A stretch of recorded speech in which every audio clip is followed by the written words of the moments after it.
Chapter 601. Han Shangyue glanced at her and pursed his lips. How could this girl be distracted while playing chess with him? He was slightly unhappy, but he did not point it out. The chess pieces in his hand were like a storm, and within a few minutes, Ning Xuema was forced to retreat. By the time Ning Xuema regained her senses, it was already too late. She could only lose miserably.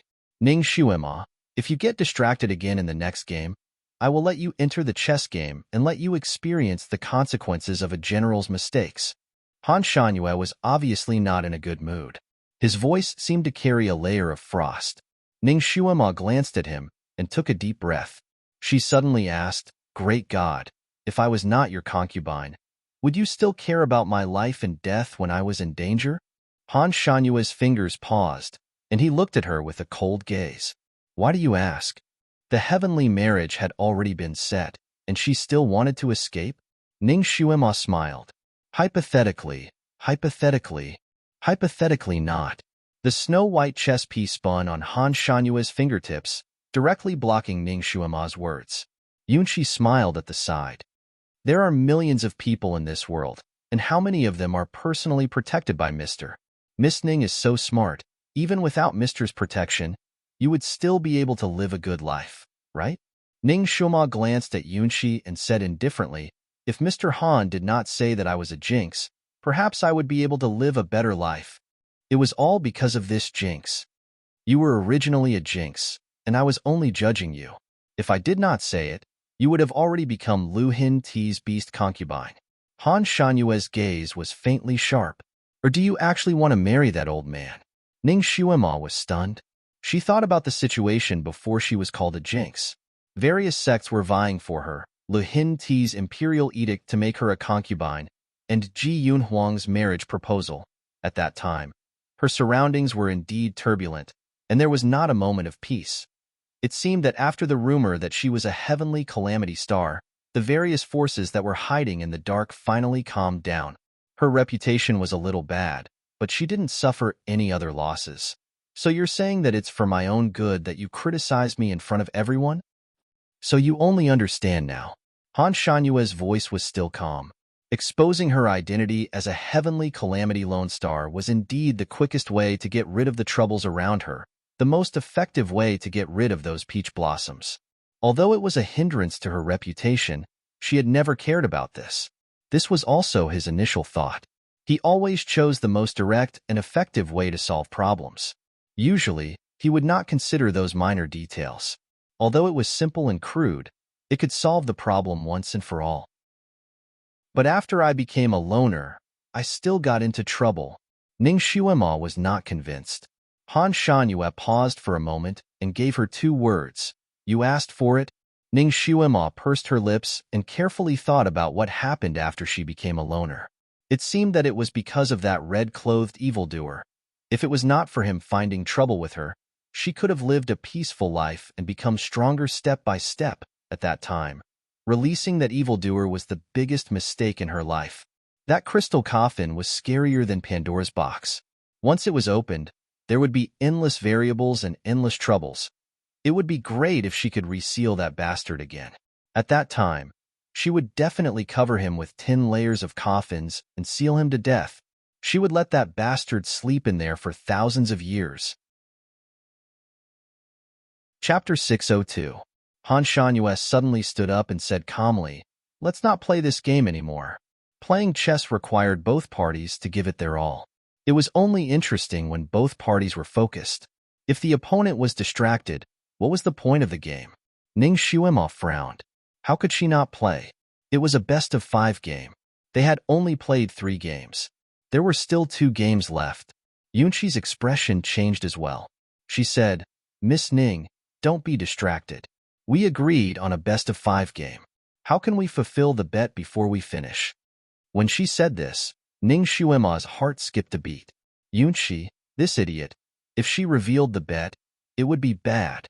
Sure enough, when Yunqi said this, Han Shanyue glanced over and looked at the 2 girls. "So you guys made a bet. What did you bet on?" Ning Xuema spread her hands and smiled. She didn't say anything. Yunqi bit her lip. We just casually made a bet." She was a little flustered. She couldn't tell him about the bet. Rong Yu Tianlan looked at one and then the other. He couldn't help but shake his head. He was very smart. He connected the dots and guessed what the bet was about. Although Han Shangyue was cold, his deductive ability was not ordinary.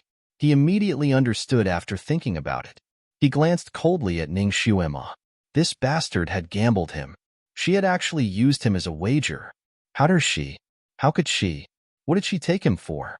No wonder she had asked what would happen if she didn't become his concubine. So this was the reason. He had almost fallen head first into her trap and lost himself in it. His gaze was too sharp. Ning Xuema felt a chill in her heart. She knew that he had guessed it. Damn it, Yunqi, this idiot. A best-of-5 game, right? Since we made the bet, it would be unreasonable if we didn't fulfill it. There are 2 more games. Yunqi, you play. Han Shangyue finally spoke again. His voice was monotonous, as if he hadn't guessed what the bet was. Yunqi's face turned pale. She had seen Ning Xuema's true skill in chess with her own eyes. If she were to play these 2 rounds, she would definitely lose. Sir. It's the same even if Sir replaces Yunqi. She was still hoping for a fluke.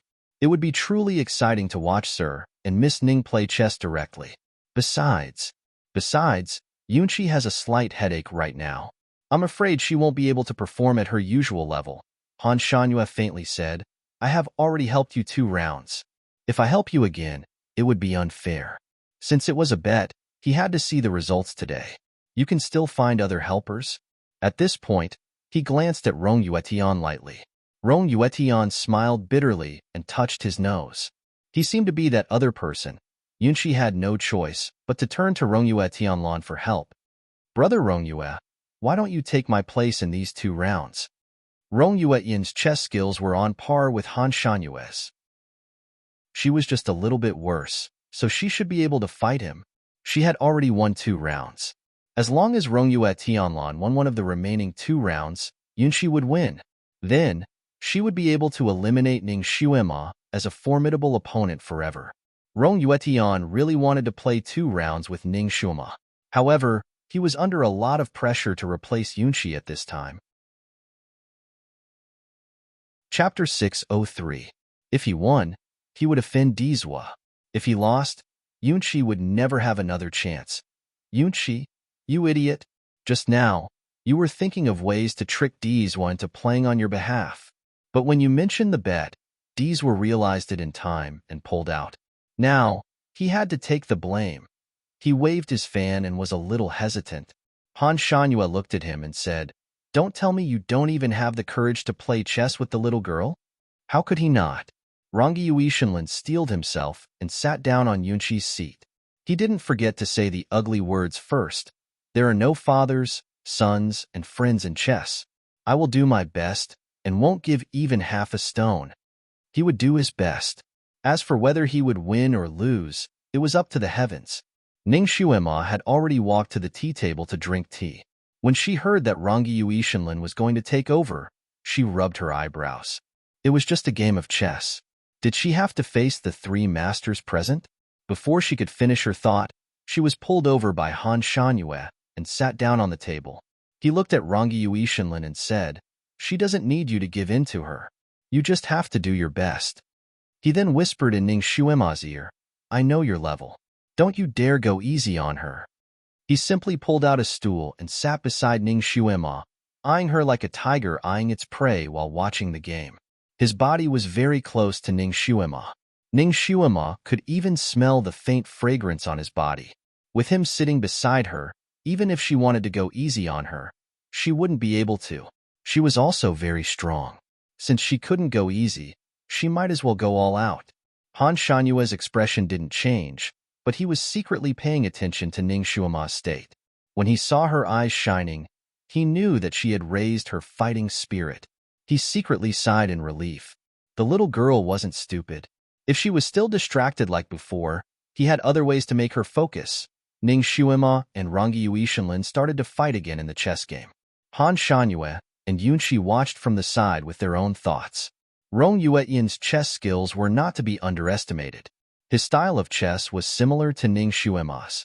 His style was changeable, either attacking head-on or playing unconventional. Ning Shuima did not understand his playing style, but he had watched Ning Shuima play 2 games and had already grasped her general way of playing chess. In this way, in the first half of the game, Ning Shuima was at a disadvantage. She was caught off guard and took a few stones in a row. He was at a slight disadvantage. Yunqi was so nervous that her palms were sweating. When she saw that Rongyue Tianlan had the upper hand, she heaved a sigh of relief.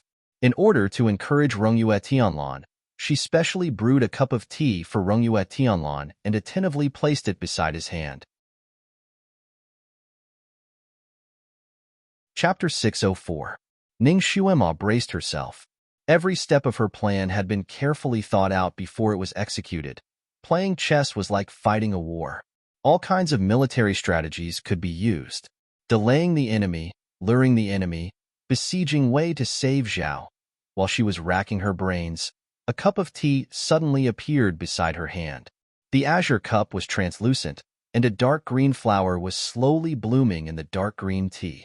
Upon closer inspection, the flower wasn't a real flower. It was made up of countless petals and leaves that gathered together to form a beautiful flower.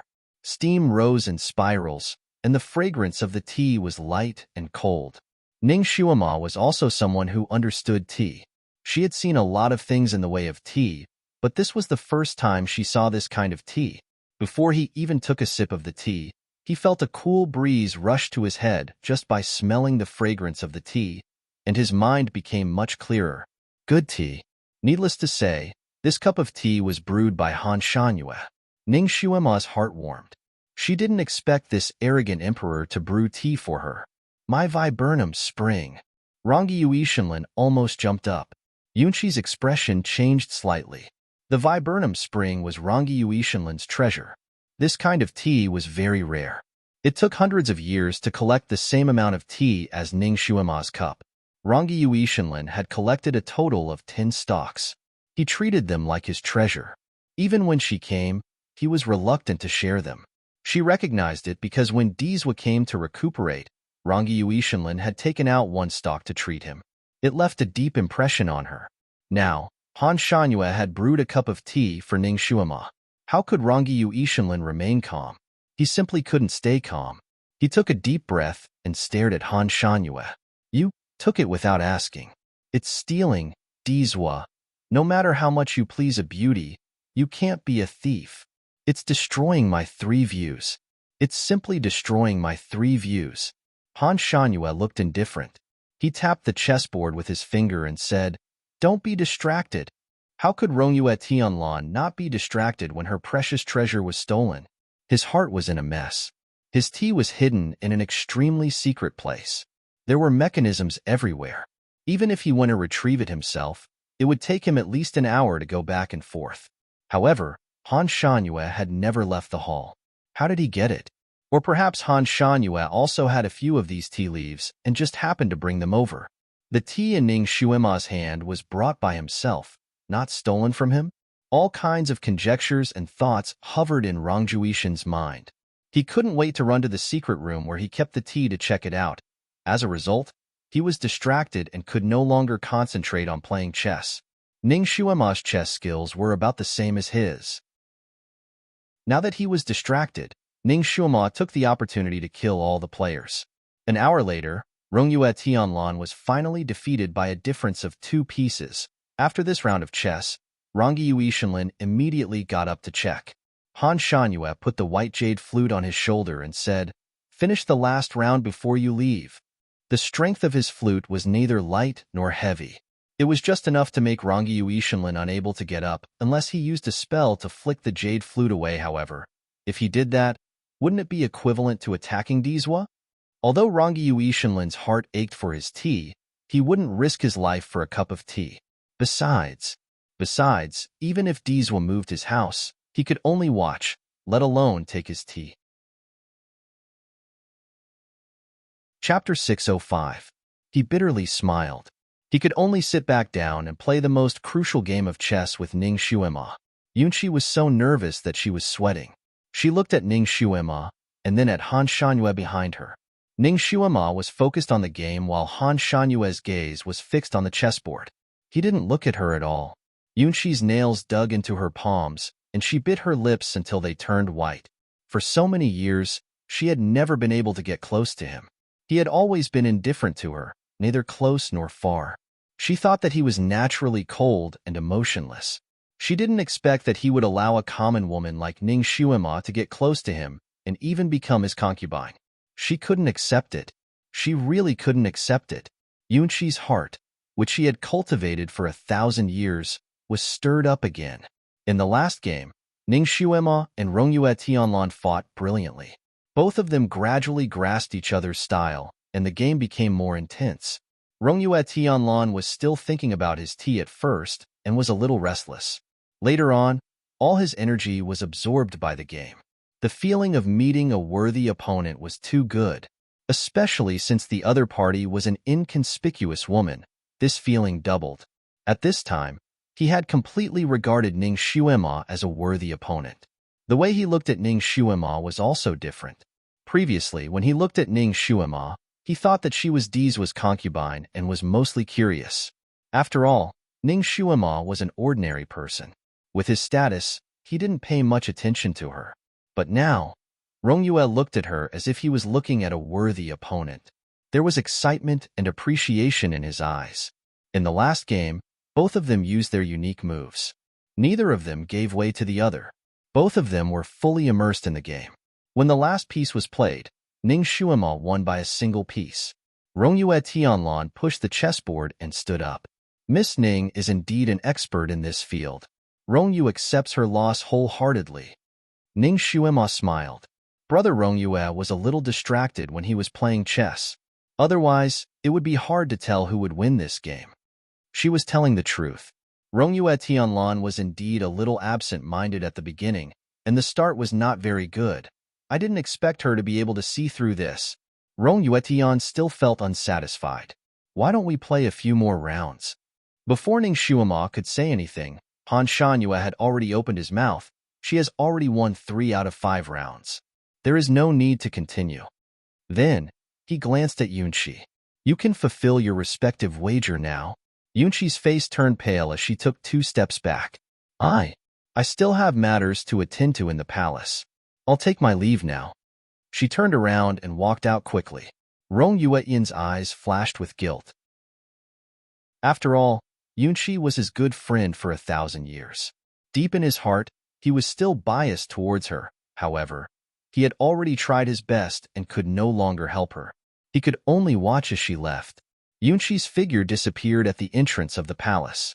Rongyue Tianlan looked back at Han Shanyue. You are too heartless. Han Shanyue looked indifferent. If you don't have such intentions, why give her hope? He didn't have any feelings for Yunqi. Why should he give her hope and then give her despair? It was best to cut the Gordian knot. It was best for both of them. Rongyue Tianlan was stunned. He had to admit that what he said was reasonable. He thought of his tea again and couldn't help but glance at Han Shanyue. Chapter 606. He thought of his tea and couldn't help but glance at Han Shanyue. Dizwa, I think your method is a bit too unkind. He said this through sound transmission so that Ning Xuema couldn't hear him. Han Shanyue calmly flicked his sleeves. It involves my marriage. Even if it's unkind, it's pardonable. Rangi Yuishinlan said, Dizwa, I think your skin can be even thicker. Han Shanyue leisurely said, Thicker? Very well. I still have 3 viburnum flowers here. I originally wanted to compensate you for the fruit you gave me last time. Now it seems that I don't need to give it to you. The viburnum flowers really belong to Han Shanyue. Rangi Yuishinlan sighed in relief and was immediately attracted by the 3 viburnum flowers. Dizwa, I was wrong. Dizwa's skin is neither thick nor thin. If it were any thicker, it would be bad. Han Shanyue was speechless. As the two of them were talking through sound transmission, Ning Xuema finished her cup of precious tea. She looked at the two of them and said, Are you two done talking? When will my appearance-changing technique be broken? Rangi Yuishinlan finally remembered this important matter and immediately said, Mr. Han, please explain it to her. I will go and prepare the things we need. She slipped away. Ning Xuema was full of doubts. She looked at Han Shanyue and said, Breaking this? is quite troublesome. It's not just a little troublesome. Han Shangyue spat out these words. Let's go out for a walk. I will explain it to you. Carefree Island was worthy of being called a paradise. Every step was like a painting, and there were beautiful scenery everywhere. Ning Xuema and Han Shangyue walked side by side. There were huge trees on both sides of the road. The leaves of the trees were golden yellow, and they looked like canopies. When the wind blew, countless golden leaves fell down and danced behind the two of them. The scenery was very beautiful and picturesque, but Ning Xuema's mood was very nervous. Because Han Shangyue had already walked 2 rounds with her, but he still hadn't said a word about how to remove her disguise. He did ask a lot of small talk, such as who her Go Master was, and so on. He also asked a lot of other things, but he didn't get to the point. With Han Shangyue's personality, he was not someone who would be so hesitant. The reason why he was hesitant now must be because her disguise was extremely difficult to undo. Perhaps she would never be able to recover. He looked just like a family member of a terminally ill patient. Guru, is there no way to save my looks? You. Just say it. I can take it. Ning Xuema asked directly, not wanting to beat around the bush. Han Shangyue glanced at her, pondered for a moment, and waved at her. Come here. Ning Xuema was bending over to look at a flower. Hearing his words, she couldn't help but look up at him. He stood under the golden tree, his moonlight robe fluttering in the wind. The golden leaves danced around him, but not a single one fell on his body. His ink-black hair was like water, draping over his body. His lips were curved in a smile that wasn't a smile. At this moment, it was as if he had entered into a painting, and the bright colors around him became a backdrop for him. His aura was usually too strong, so it was easy for people to overlook his appearance. But at this moment, he seemed to have restrained his pressure.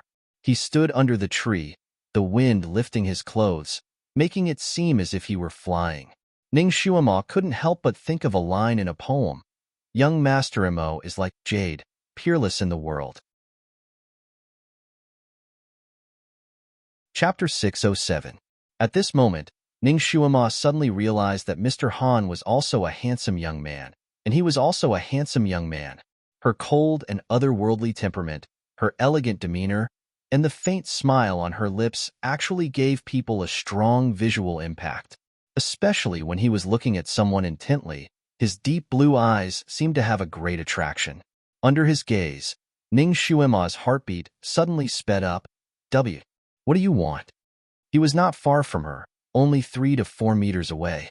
It was a safe distance, and it was convenient for them to talk. Why did he want her to go over? She stood there without any intention of moving. Are you afraid that I will eat you? Come here. The faint smile on Han Shanyue's lips disappeared, and the oppressive aura was released again. Okay, this was more like him. Ning Xuema's strange feeling disappeared, and she walked over. Great God, what's the matter? She hadn't finished speaking when her wrist was suddenly grabbed by him. He took advantage of the situation and pulled. How could Ning Xuema be his opponent? She directly threw herself into his embrace. She pounced too fiercely, and the tip of her nose almost hit his chest. She was also a fast person, and hurriedly used her other hand to cushion his chest in advance, thus avoiding the fate of the tip of her nose being hit. His breath instantly surrounded her, and Ning Xuema's heart that had just calmed down started to jump again. She angrily raised her head. What are you doing? She choked back the words she was about to say, because his handsome face leaned down, and his intoxicating breath instantly approached. He wanted to kiss her. Ning Xuema's heart was like a little rabbit, and it was beating like a drum. You don't. She subconsciously wanted to push him away, but one hand was held by him, and the other hand did not know why she could not use any strength. He was getting closer and closer, closer and closer. Her hands and feet were weak, and her eyes subconsciously closed. His lips suddenly stopped when they were less than an inch away from hers. His magnetic voice rang in her ear. Xuema, are you nervous? His hand was still holding her wrist, and he could clearly feel her pulse. He added, Your heart is beating very fast, and you don't reject my approach. Does this prove that you like me? Ning Xuema's mind was a little muddled due to the influence of his breath. When she heard his words, her mind was blown and she subconsciously pushed him. "You're thinking too much." Her push actually pushed him half a foot away. Without his aura shrouding her, Ning Xuema could finally breathe to her heart's content. "Am I overthinking?" Han Shangyue didn't let go of her. He flipped his hand and pushed her 2 steps back. Ning Xuema was pushed against a tree. He held her hand behind her back with one hand and pressed his body against hers. His other hand was pressed against the tree trunk behind her, and Ning Xuema's entire body was completely covered by him. It was only at this moment that Ning Xuema realized how tall his body was. She wasn't short now, but compared to him, she was petite and dainty. He pressed his body against hers, and his handsome face was less than an inch away from hers. They could hear each other's breathing. This position was really terrible. Ning Xuema had never been pressed down in this position in her life. Moreover, his eyes were like 2 deep pools that were staring at her body, as if they were going to penetrate her whole body. She felt tormented just by looking at him. Chapter 608. Ning Xuema could see her own reflection in Mr. Han's deep blue eyes. This made her even more flustered. Her heart failed to live up to her expectations and beat even faster. Her face also became hot. No matter how strong she was, no matter how good she was at pretending, she was still a 21 or 22-year-old girl. She seemed to be open and unrestrained, but deep down, she was still conservative. Being suppressed like this, she finally panicked. "You, let go of me first. I'm fine. What's wrong with you?" Han Shanyue's eyes were still staring at her, as if he wanted to tear apart her disguise and see her true emotions. And Ning Xuema's reaction made him somewhat satisfied. He stretched out 2 fingers and lightly pinched her face. "It's so hot. You should be blushing, right?" Blushing. Heartbeat. Averting your eyes. "Xuema, you still like me?" Ning Xuema. Her body slightly stiffened. As if there was an electric current on his fingers, it made her heart tremble. However, this position, especially his words, made her feel embarrassed. She tilted her face and avoided his hand. She sneered. "I didn't. You really think too much. Stubborn little girl." Han Shanyue's lips curved into a faint smile. "You can't hide from me." He actually smiled. The cold and aloof great god actually smiled. His smile was like the spring flowers blooming, and also like thousands of peach blossoms blooming on the branches. Ning Xuema's eyes were almost dazed. She was momentarily lost in thought. She took a deep breath and quickly calmed down some of her chaotic emotions. She raised her head. "Great God, you really think too much." Whether it's blushing or heartbeat, which girl would feel this way when being suppressed? In other words, if you were suppressed by other men, your face would also blush, your heart would race and avert your eyes. The smile on Han Shanyue's face disappeared. Ning Xuema was stunned. Shui Yilan's image flashed through her mind. That bastard also took advantage of her a lot. He also used similar methods to suppress her. At that time, she didn't feel blushing, heartbeat, or averted her eyes. It was a deep sense of humiliation, and the biggest thought in her mind was to kill that bastard. Then what she was feeling now was, did she really like him? No, that wasn't it. "I don't like him, I just don't hate him." This reaction was probably a normal reaction to being suppressed by a man she didn't dislike. In front of Han Shanyue, she did not want to lose to him in terms of grandeur. Therefore, even though she was confused for a moment, her lips curled into a nonchalant smile. Of course, any man would be the same. Before she could finish her sentence, she was interrupted by Han Shanyue. "I don't believe you. I want to try again." Give it a try? How else should he try? Before Ning Xuema could react, he suddenly pressed his lips against hers. Then, he pressed his lips against hers. Ning Xuema's mind exploded. Her nostrils were filled with the pleasant smell of his body. His lips were soft, and after their lips met, they were unwilling to leave. Was she forcefully kissed? She was forcefully kissed? Ning Xuema subconsciously wanted to push him away. However, her current strength was like a drizzle to him. She was not a threat at all. She couldn't stop him and could only allow his lips to caress her lips as he wished. His lips were warm and soft. In an instant, she felt as if a strong current had passed through her body. Her head was dizzy, her heart was beating like a drum, and her limbs were weak. Chapter 609. However, his lips were still pressed against Shuema's lips, but he didn't make any further moves. Ning Shuema's lips were a little dry, so she couldn't help but stick out her tongue to lick her lips. Naturally, this lick also licked his lips. His body slightly stiffened, and then he caught the tip of her tongue as if he was enlightened. He gently sucked and slowly bit her tongue, and didn't let go. This kind of kiss was undoubtedly torture for Ning Shuema. The tip of her tongue was sucked and numbed by him. She hurriedly retracted her tongue, but it also brought his tongue into her mouth. Ning Shuema's mind was blown again, and her heart was so nervous that it almost jumped out of her chest. She wanted to push his tongue away, but she was entangled with him again. What was originally a simple kiss on the lips developed into a French kiss. Ning Shuema's limbs were weak, and her vision was blurry. In a trance, a few scattered images flashed through her mind, but those images were too fast and too scattered, so she couldn't capture them at all. Her mind seemed to have traversed thousands of mountains and rivers, and then there was a faint and clear laughter. So you don't even know how to kiss? Let me teach you. This voice was so sudden that it made her heart feel like it was hit hard by something. Her nose was inexplicably sour, and her mind was even more confused. She didn't know when her hand was released by him. She didn't know when her arm was hooked around his neck, and her body was completely in his embrace, allowing him to do whatever he wanted. The storm-like kiss finally stopped. His lips slightly left hers, and he whispered in her ear, "You like me?" This time, he was very sure. Ning Shuema stared blankly for a moment. Her muddled mind finally cleared up. Anger suddenly rose in her heart. She opened her mouth to retort, but his fingertips had already brushed against her lips.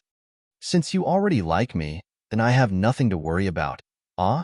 Ning Shuema originally wanted to tell him that he was thinking too much, and that she didn't like him, but his last sentence attracted her attention. What did you say? What are you worried about?" Before she could finish her sentence, she felt a little dizzy and her vision turned black. Her body went limp, and he pulled her back into his arms. Before she fainted, she vaguely heard him say to her, "Shuema, I will restore your appearance." Rongyue Tianlan finally finished preparing everything. He was about to send a boy to invite the two people who were strolling outside. Han Shangyue walked in with Ning Shuema in his arms. Rong Yuetian looked at Ning Shuema in his arms, and then looked at her. "You talked to her? Did you tell her everything?" Han Shanyue's face was expressionless as he said, "I don't like to talk. It's better to do it directly." Rongi Yuishinlin, Dee's way of doing things was simple and crude. This is related to this lady's reputation. I feel that she has the right to know and the right to choose. Rong Yuetian felt that it was not appropriate. She's my concubine, so it's natural for her to do these things. She will accept it. Han Shanyue looked at the layout of the secret chamber, and then looked at Rongi Yuishinlin. "I feel that you can get lost." Rongi Yuishinlin thought about it and agreed. These two people were originally husband and wife. Although she was his concubine, Dizwa was indeed her husband. It was natural for him to do these things for her, and there was nothing wrong with it.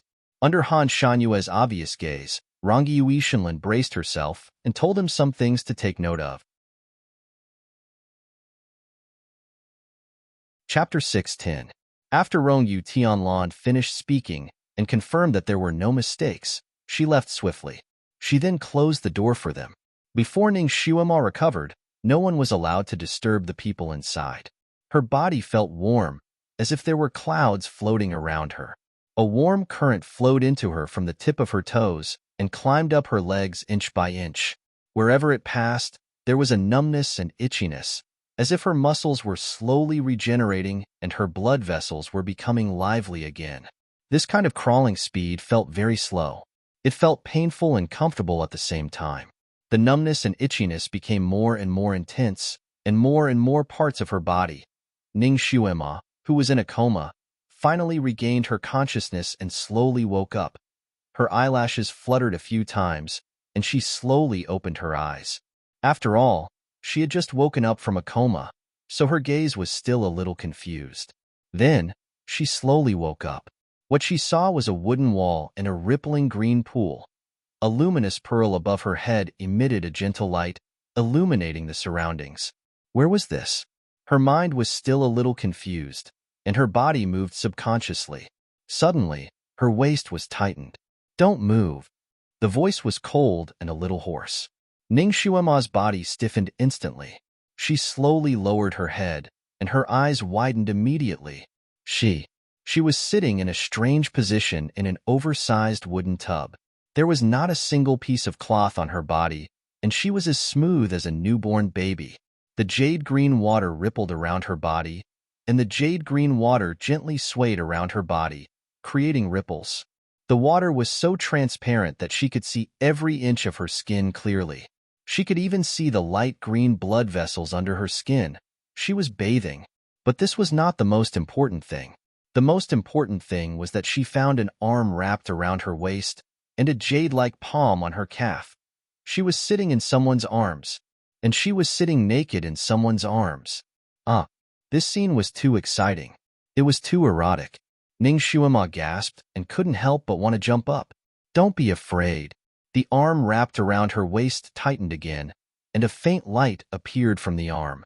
Ning Xuema's strength seemed to have been sucked out in an instant, and she couldn't move anymore. "This is the only way to restore your appearance. Don't be afraid, just feel me."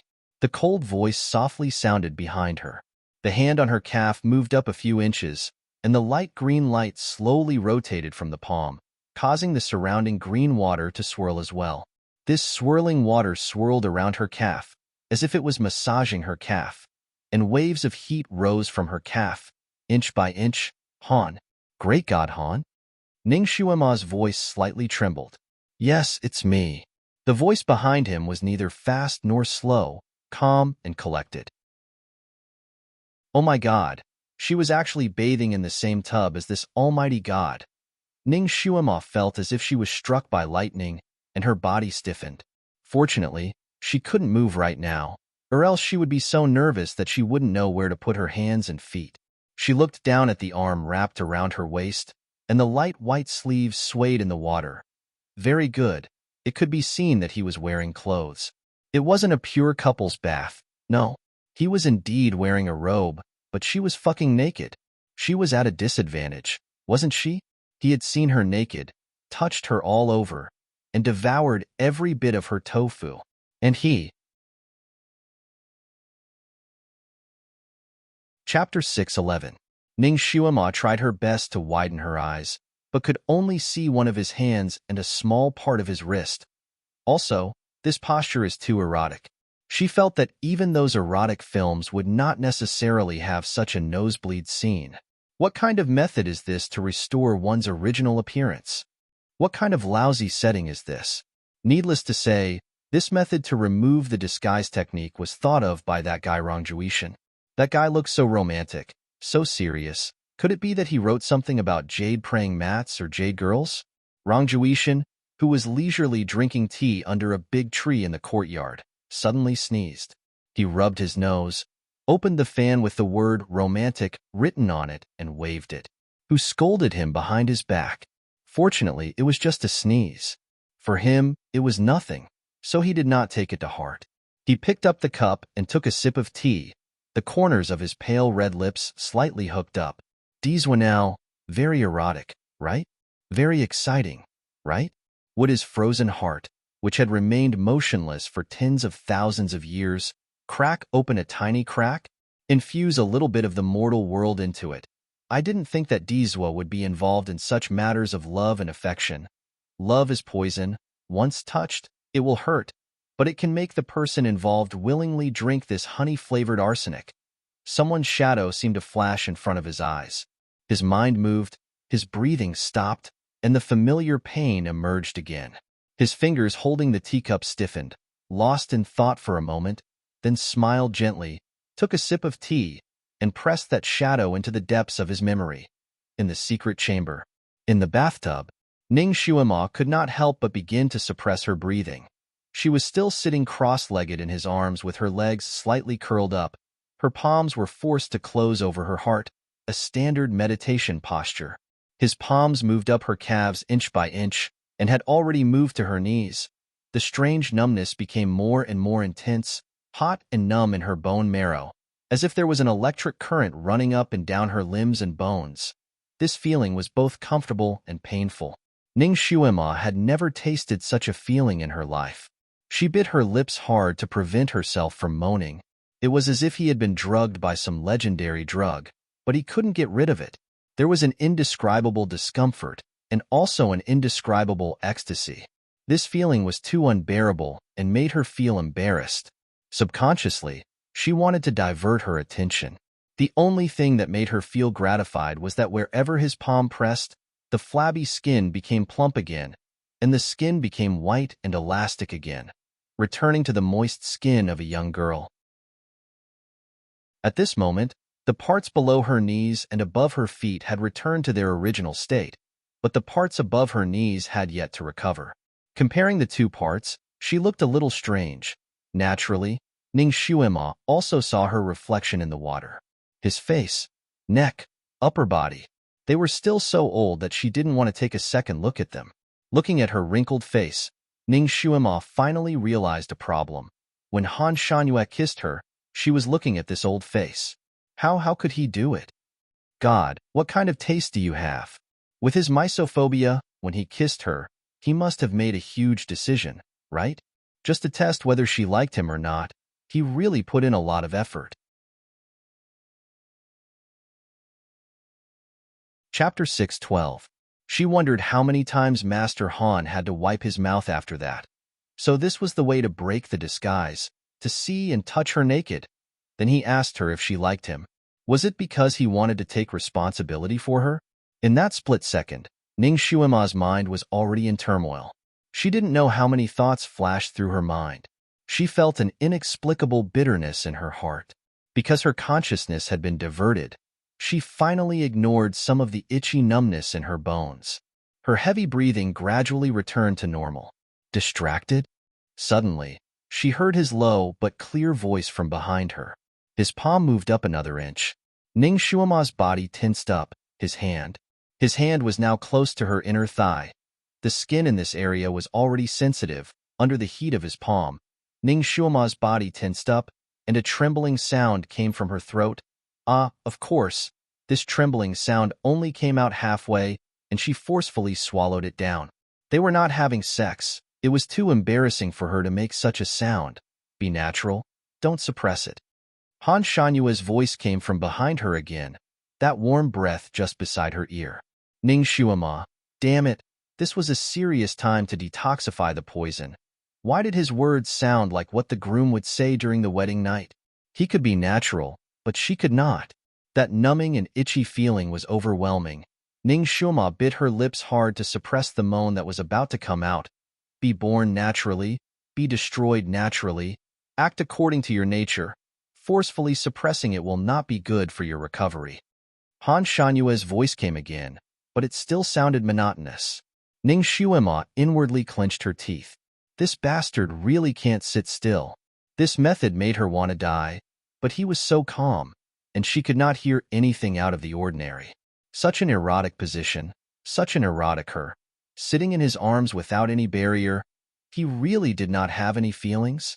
Damn it, he was even worse than Lu Shahue. He really did not have any ambiguous feelings towards her, right? Otherwise, he would not be able to do this, unless he was a natural eunuch.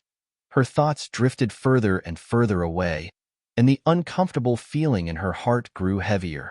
I've been staring at your hair the whole time. Han Shanyue, who was behind him, seemed to be able to read his mind. He explained calmly. The method to break this kind of disguise technique was extremely perverse. As a spellcaster, he was not allowed to be emotional. His breath had to be stable, and his output of telekinesis could not be wrong.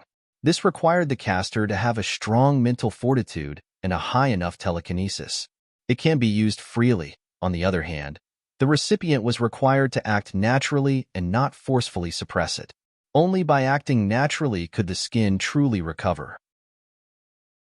Now, Ning Xuema was probably afraid of embarrassing herself, so she was trying her best to hold it in. It was obviously detrimental to her recovery. Therefore, when Han Shangyue noticed that something was wrong with her, he immediately warned her and did not explain himself.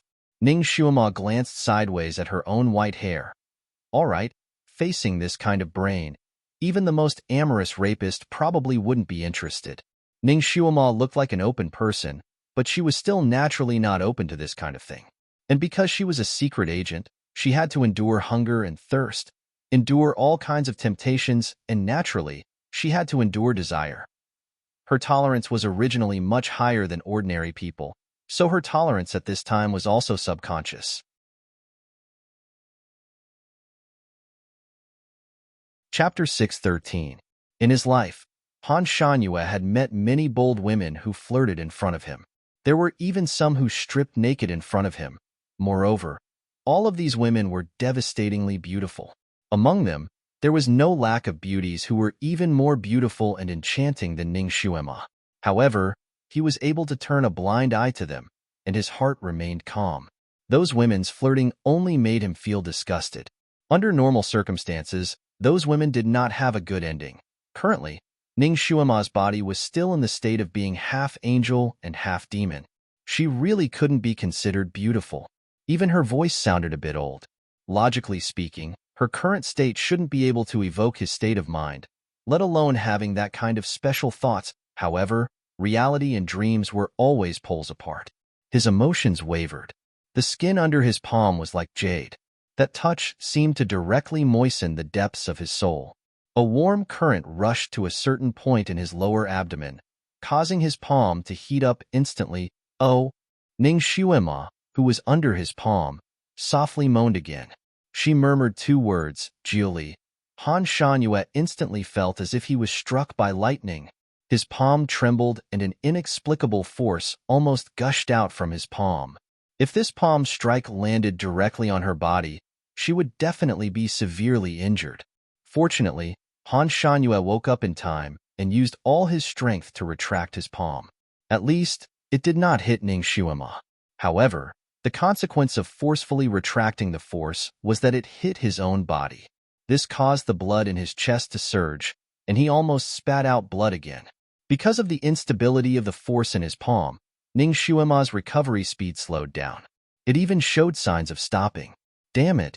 Rongyue Tianlan once said that once this method of removing the disguise started, it had to be persevered until the end. Otherwise, all the previous efforts would be wasted and she would never be able to recover. This girl was so vain. If he let her be half angel and half demon, she would probably be in so much pain that she would want to die. He did not know what kind of trouble she would cause. He took a deep breath and gathered his thoughts. In order to prevent himself from being disturbed by Ning Xuema's voice, he simply sealed his hearing. If possible, he also wanted to seal the feeling in his palm. However, once he sealed his senses, he would not be able to feel the recovery speed of the skin under his palm. Time trickled by. Time trickled by. With the support of Han Shanyue's telekinesis, the potion in the tub was maintained at a constant temperature. From time to time, waves of moving light breathing and moaning could be heard coming from the room. Fortunately, there was a barrier set up outside the house. No matter how big the commotion inside the house was, it wouldn't spread outside. Inside the bathtub, the old woman seemed to have been touched by a magical golden finger. Her skin became tender and youthful inch by inch. His white hair disappeared and was replaced by a head of long, black hair. The wrinkles on her face slowly extended and smoothed out. Her long eyelashes, perfectly shaped eyes, high nose bridge, and full lips appeared once again. Ning Xuema had never thought that she would have wet dreams, and it was a wet dream that felt incomparably real. In her dream, she was having sex with a man in a red silk tent. That man caressed every inch of her body, but he didn't kiss her. She vaguely felt that this was a dream, but she couldn't wake up no matter what. She didn't know how much time had passed, but she suddenly felt cold, as if someone had poured cold water on her head in the fog. Her body trembled, and the charming spring scenery in front of her suddenly melted away like spring snow. Chapter 6:14. Ning Xuema opened her eyes abruptly as if she had just woken up from a dream. What she saw was an ink-colored gauze curtain, not a red gauze curtain. Ning Xuema breathed a sigh of relief. It was indeed a dream. It was a wet dream that made her blood boil. Recalling the scene in her dream, she blushed. What was wrong with her? Why would she have such a wet dream? Was she really having a wet dream? It couldn't be. She closed her eyes and recalled the two figures in her dream. They were just two blurry blobs. Not to mention their faces, she couldn't even remember their figures. It was indeed a dream. It was her fault for not being able to remember the scene in her dream. She didn't know how many dreams she had over the years, but she couldn't remember a single one. When she woke up, all the dreams had dissipated like mist, leaving not the slightest impression in her mind. It was the same this time. The only difference was that she knew she had a wet dream this time. That feeling was so real. She even felt the legendary soreness after sex. But a dream was a dream. When she woke up, she didn't feel any pain in that area. She was in so much pain in her dream.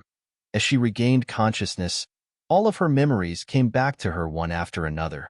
She finally remembered everything that happened in that weird bathtub, and the memory was broken when Han Shanyue told her that it was supposed to be their wedding night.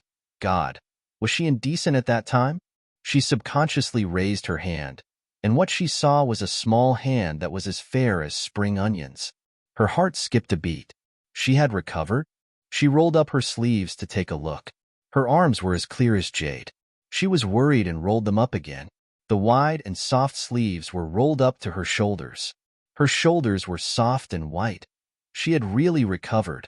The joy in her heart surged. To be on the safe side, she touched her chest and waist again. Her breasts were full and sharp, a perfect semicircle. Her waist was tight, and her skin was as smooth as cream. She had really recovered. She had really recovered. Ning Xuema's heart was bursting with joy. She urgently needed to look at herself in the mirror. She used her arms to support herself and tried to sit up. When she moved her arm, she actually pressed against something soft and hard. She subconsciously turned her head to look. Suddenly, he shuddered and laid back down on the pillow with a plop. Han Shanyue was lying beside her.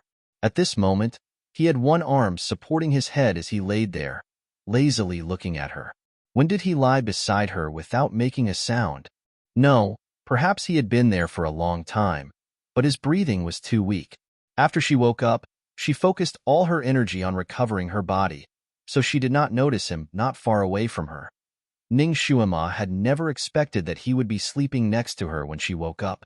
She was so shocked that she blurted out, "Why are you here?" Han Shanyue's long hair was loose, and his tightly buttoned shirt was a little loose, revealing a small section of his delicate collarbone. His long eyelashes were slightly lowered, and his thin lips were slightly pursed. He looked a little less cold, a little more aloof, and a little more lazy and casual. This made Ning Xuema's heart skip a beat. She looked away from his collarbone. She finally realized what she had pressed down on. It was his hand that was lying flat beside his body. "I am your husband. Last night was our wedding night. Why do you think I am here?" Han Shanyue asked lazily.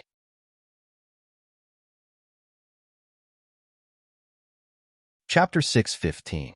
Bridal Chamber? These words shocked her again.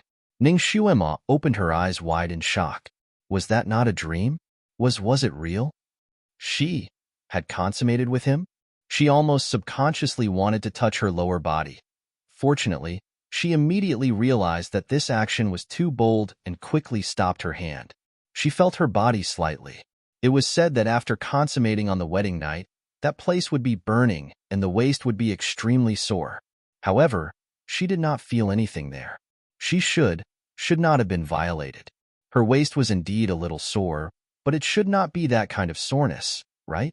Ning Xuema was not sure about her own assessment. She calmed herself down and blurted out, "We did not consummate, right?" She only realized that her words were a little silly after she asked. Han Shanyue's eyes deepened.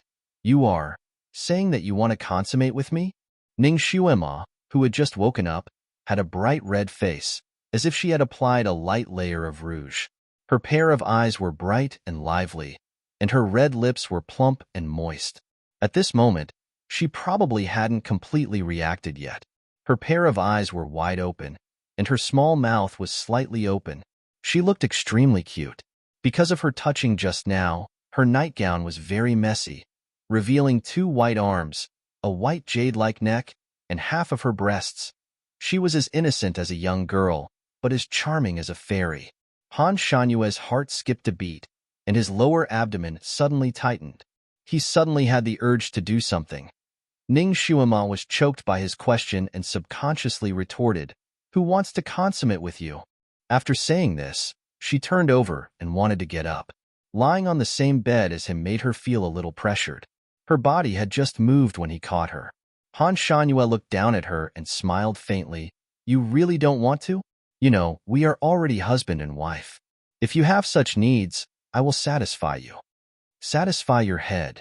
He said it as if she was a pervert, as if he was forcing himself. His breath was too close, so close that it made her very uncomfortable. She coughed and said seriously, "Almighty, you're thinking too much. I'm just your shield concubine. I'm only there to shield you from peach blossoms. That doesn't include warming your bed." A shield? She was still saying that even today? Han Shanyue's breath turned cold. "After everything that happened yesterday, do you still think that you are a concubine who is used as a shield? What happened yesterday? Oh, that's right. When he removed the disguise for her yesterday, he had seen and touched her all over. But did he think that she would insist that he take responsibility for this? That was underestimating her too much. She wasn't that unstylish. She was not a woman from this era, not to mention being seen and touched by him. Even if she really lost that layer of membrane, if it wasn't for love, she wouldn't casually entrust her life to someone else. She coughed once, her small face calm. "Almighty, don't take what happened yesterday to heart. You were only treating me because you were in a hurry. I just treated it as a visit to a gynecologist and met a male doctor. I won't let you take responsibility." She felt that her words were profound enough, and he would feel relieved and comfortable after hearing it. But she didn't expect his breath to turn cold. The faint smile on his lips completely disappeared. Don't take it to heart? A male doctor?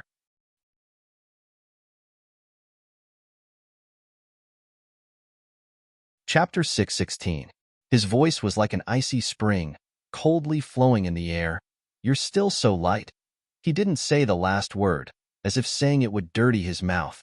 After a pause, he coldly added, "Since that's the case, as you wish." With a gentle breeze, he was already gone. Ning Shuima was the only one left lying on the bed in the huge bedroom. Damn, he ran away just like that?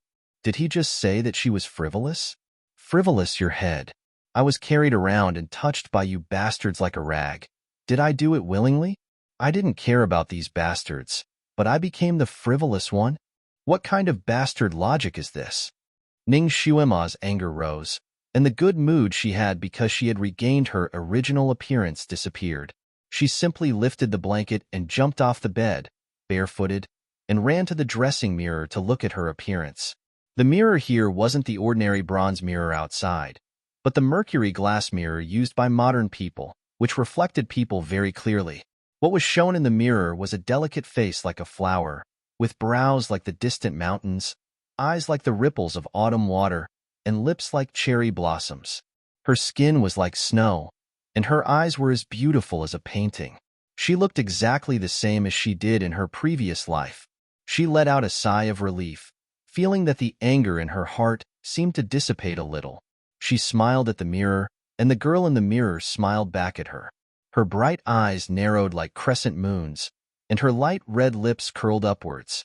She clearly had the appearance of a young girl, but her smile was bright and innocent, like a loli that people wanted to hold in the palm of their hands and protect. She didn't know how to do the complicated hairstyles of this era, so she just let her long hair down and trimmed it herself. After a while, she had a hairstyle that she was satisfied with. She looked at herself in the mirror, and it was the look she liked. She then looked at the rather loose nightgown on her body. It was made of snow-white material, and the simple and neat style was clearly someone's style. But it wasn't the style she liked. She looked around and finally found a few sets of women's clothes in a bedside cabinet. There were light yellow, light pink, snow white, and all kinds of styles. She picked out a set and compared it in front of the mirror and felt that it was passable. Just as she was about to put it on, she lowered her head and felt like she was hit by a stick. The clothes in her hands fell to the ground. Her feet, which were originally like white jade crystals and could make men go crazy, were now in the shape of an old person's feet. Her skin was saggy, and there were light brown-age spots on her feet. Her toes were like garlic cloves, pale and weak. How could this be? Ning Xuema's hands were also trembling. She couldn't help but lean over and roll up the loose trousers. The skin above the ankles belonged to a young man. Only her feet. This was the pair of feet that she had once been so proud of. Now they were completely. Why? Why was it that all the other parts of her body had recovered except for her legs? Did it? Or was there a unique treatment method for his feet? These two questions were rolling in her heart, and her hands and feet were cold. She took a deep breath, and then another. She calmed herself down. No, she had to ask him. She didn't want such feet. Her feet made her look like a monster. She couldn't accept it.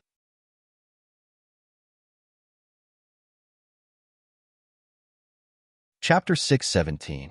Ning Xuema hurriedly put on her clothes and shoes, opened the door, and came out. Only then did she realize that this was a separate courtyard. The snow-white courtyard walls were winding, and there were a few banana trees planted under the walls. In the courtyard, there was a piece of ink-black jade. One side was rough stone, and the other side was sparkling black jade. Under the sunlight, it shone with a crystal-clear luster. Ning Xuema couldn't help but touch the black stone, and her heart skipped a beat. This was Hatian jade, and such a big piece. A piece of this quality jade the size of a fist was worth a lot, not to mention such a big one. Even if such a piece of jade was found, it would be treasured by collectors. But now, it was casually placed here as a fake mountain. It seemed that Rongyue Tianlan was really rich and overbearing.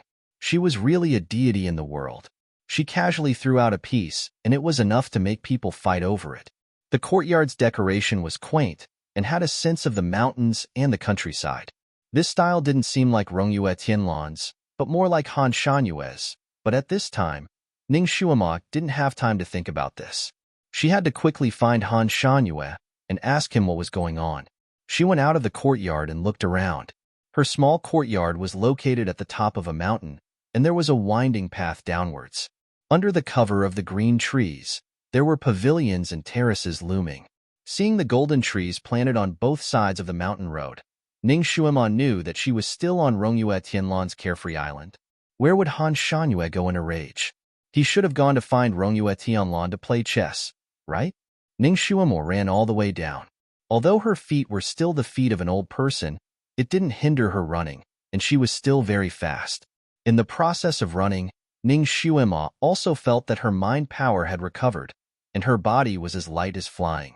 She first used telepathy to contact Kiran. Kiran told her that it was bathing in a very big lake. It said that it had wanted to watch Han Shanyue heal her last night, but it was blocked by his barrier. No matter what, it could not enter. Helpless, it could only wander around. Ning Xuema interrupted its nagging. Where is God Han? Did you see that? No. Didn't he have a wedding night with you? Shouldn't he be with you? Kiran was even more confused than her. Ning Xuema was speechless. It seemed like her and Han Shanyue's wedding night was confirmed. He was obviously trying to remove the disguise for her. So how did it become the wedding night? She was too lazy to explain to Kiran and interrupted it.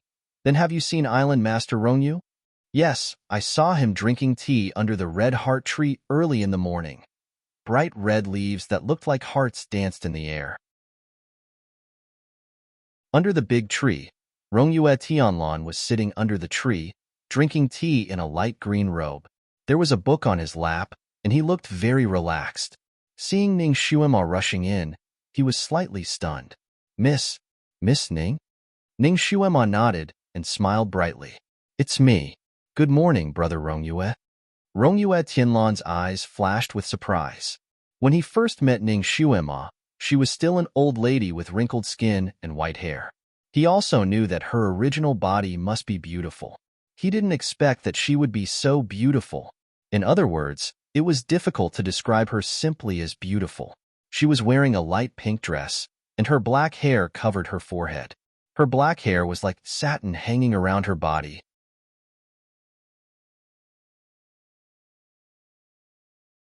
Chapter 6:18. Ning Xuema had big eyes and long eyelashes.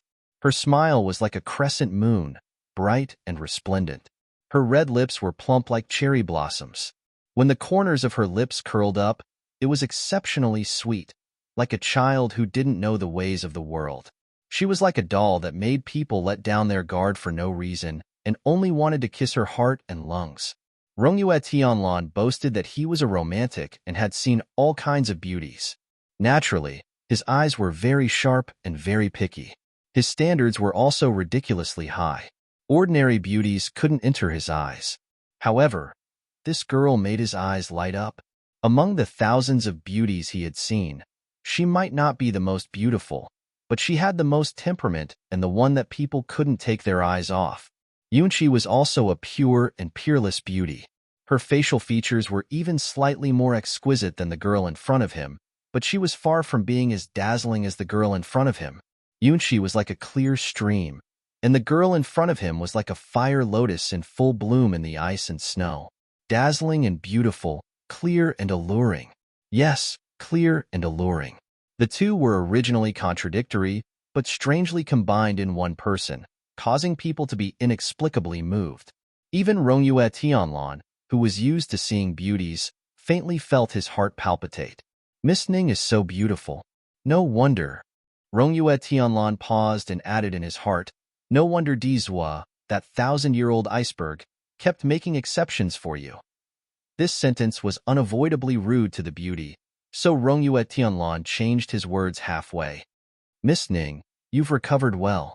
Ning Xuema smiled faintly. Not bad. She looked around and didn't see Han Shanyue's shadow. Mr. Rongyue, have you seen Great God Han? Rongyue Tianlan coughed. He left the island for some matters. Left? Did he just leave her here without saying a word? What did he mean? He didn't want her as a shield? Or did he leave her here temporarily because he had other matters to attend to? Then what about her leg? When will he be back? Rongyue Tianlan shook his head. This he didn't say. Dizhua's behavior had always been unpredictable, and it was even more so this morning. Rongyue Tian had just finished a round of martial arts when she turned around and saw Dizhua standing behind her. Although Dizhua had always been elusive, his sudden appearance startled Rongyue Tianlan. Dizhua was actually wearing a loose sleeping robe. It was true that this did not affect Dizhua's beauty, but this was the first time Yu Tianlan had seen him so slovenly. After this night, he thought that he would be able to see a radiant Dizhua in high spirits. However, he didn't expect that Dizhua would still be able to cover the sky like a blanket. When Han Shanyue saw him, he only said one sentence to him, I have something to do and have to go out. Take care of her. After that, the old man fluttered his sleeves and left. He was left with a belly full of questions and no one to ask. Now that he had seen Ning Xuema, he wanted to find a breakthrough through her. He quietly looked her up and down. After that night, she was still a virgin. Could it be that Dizhua's expression was because he was dissatisfied? Rongyue Tian guessed in her heart. Miss Ning, did you two quarrel? Rongyue Ishanlin asked tentatively. He actually felt that it was unlikely. With Dizhua's temperament, it was unlikely that he would quarrel with others. This was because he wouldn't get angry easily. Once he got angry, he would immediately extinguish it. He wouldn't do something as useless as quarreling.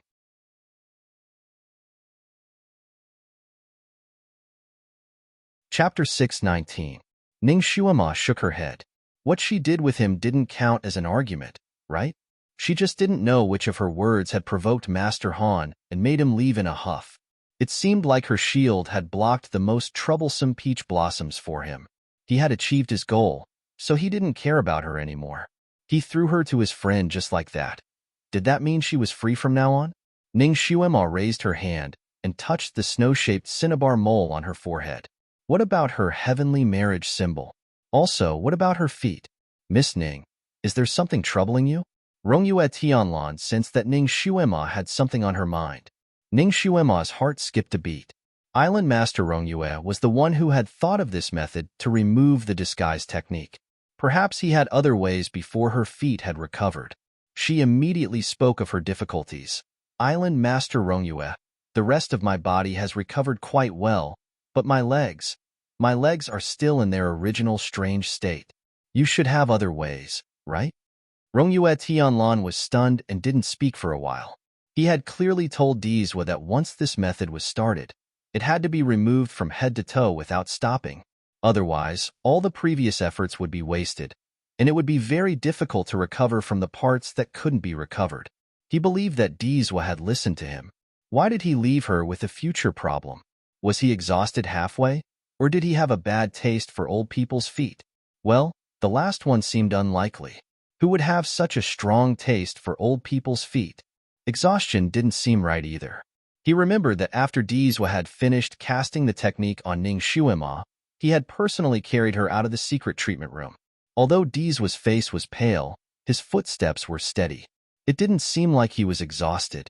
Even if he had used up a lot of telekinesis, he should still have enough telekinesis to recover her feet. Then what about her feet? Could there be other reasons? Miss Ning, your feet haven't recovered at all? Yes, they're still the same. That's strange. Rongyue Tianlan frowned and pondered. He even forgot to wave his fan. Could it really be Dizwa's bad taste? Ning Shuema's heart sank. She looked at her anxiously. Does Island Master Rongyue also have no other way? Rongyue Tian was a little embarrassed and spread out her hands. After all, I didn't see the specific situation. Before she could finish her sentence, her eyes widened. Miss Ning. Without saying a word, Ning Shuema took off one of her shoes and socks and showed it to him. Now you see it? When going to the hospital to see a doctor, he naturally had to show the doctor his injury. Even if it was a slightly private place, he still had to show it to others sometimes, not to mention that it was just a foot. Ning Shuema was even more open about it. She was a modern woman, and it was common for modern women to walk barefoot.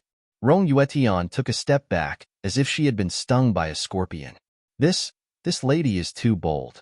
She actually showed her feet to other men. This was simply too audacious. Ning Shuema knew that the people of this era were more conservative and tried their best not to let other men see a woman's body. However, she didn't know that in this era, a woman's small feet were equivalent to her third sex. It was second only to her chest and private parts. Generally, only her husband had the right to see a woman's small feet, and it was on their wedding night.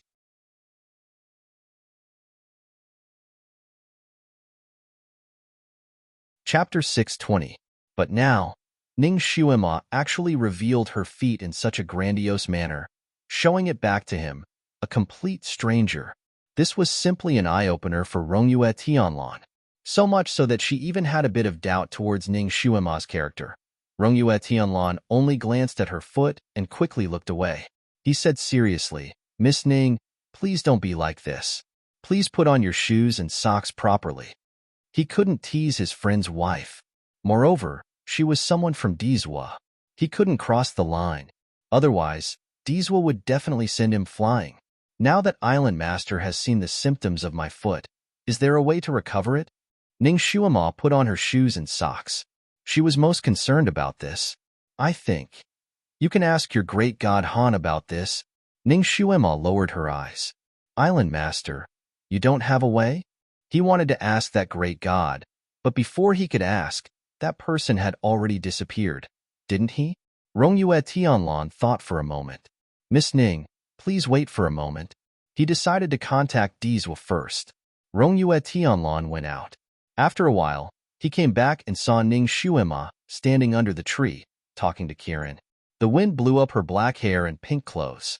The fiery red leaves twirled around her. It was as beautiful as a painting. At this moment, he suddenly felt that this girl in front of him might be more suited to wear red clothes. This thought only flashed through his mind. He walked over. Miss Ning. Ning Shuema stood up slightly and looked at him. Island Master, have you contacted Mr. Han? She actually guessed what he was doing just now. She was really smart. He shook his head. Mr. Han might be in a hurry. I couldn't contact him. He and Deezwa had a sound transmission talisman. Usually, they could keep in touch without any obstruction. This time, he didn't know why, but there was no answer on the other end. He couldn't do anything at the moment. Ning Shuema smiled. Forget it. In any case, thank you for your kindness in removing my disguise. Shuema will not disturb you any longer. Please send Shuema and Kirin out of the island. She wanted to leave. How could this be? Before Deezwa left, he had clearly entrusted her to him. If he let her go like this, where would he find her when Deezwa came back? Miss Ning, your body hasn't fully recovered yet. You still need to rest for a few more days.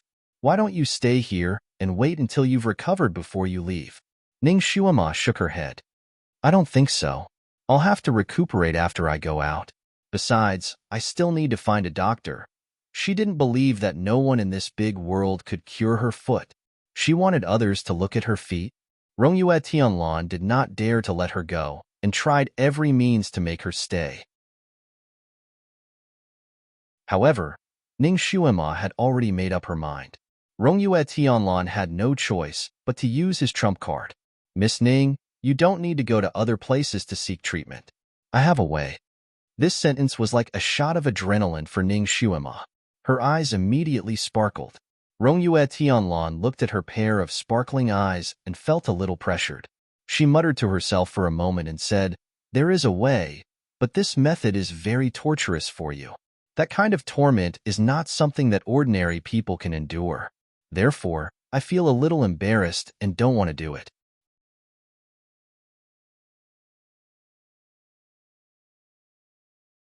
Chapter 621. Ning Shuema took a deep breath and said, Mister, why don't you tell me about it? She had experienced all kinds of torment when she was a secret agent. Ordinary torment could not scare her. Rangi Yuishinlin glanced at her and asked, Was your foot seriously injured before? Did you use the Qilin armor to recover? Yes, that's right. Is this the reason why my foot could not recover? Ning Shuema suddenly understood. Rangi Yuishinlin nodded and said, Yes.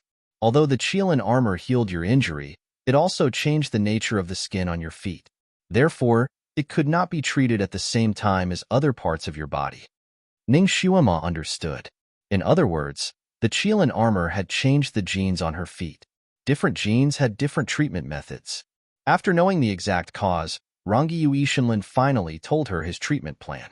His plan did sound cruel. However, Ning Shuema gritted her teeth and agreed to it in order to recover. Although this method made Ning Shuema suffer, it was not risky. Ning Shuema's life was not in danger. Therefore, Rangi Yuishinlin contacted Han Shanyue again to ask for his advice. After failing to contact him, Rangi Yuishinlin decided on his own. Anyway, Ning Shuema agreed to it. He could not bear to let such a beautiful girl have such a big flaw. If Deezwa came back, the beauty would have recovered. At most, he would blame himself for being reckless and acting on his own. It should not be a big deal. Have you seen the boiling purple sludge? This time, Ning Shuema's horizons were broadened.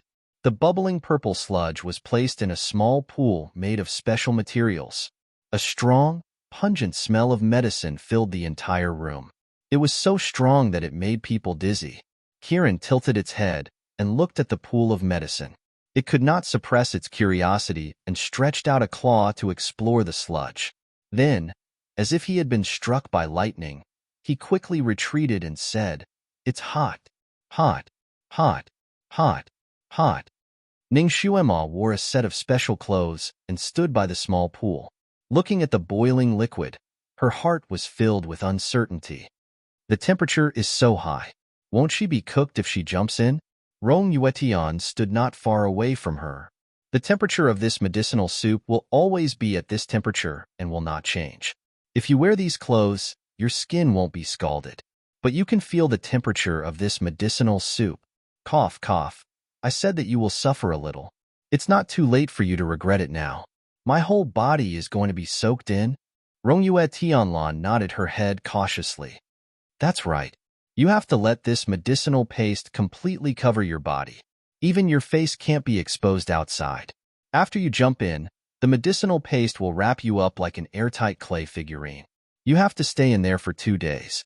Your body will be reconstructed and your legs will naturally recover. At that time, we'll be able to shatter the godly soil and complete our mission. Why did it sound so much like making beggar's chicken? Ning Xuema was embarrassed. She was sure that Island Master Rongyue would not cheat her. For a pair of healthy legs, she would go all out. The clothes she was wearing were like soft silk armor. It wrapped her tightly from head to toe, but it was very breathable. She could also see and hear the sounds outside. She first tried to reach her hand into the mud. The scorching heat spread throughout her body like lightning. She gritted her teeth and endured for a moment. Then, she retracted her hand and checked carefully. Her skin did not show any signs of being scalded.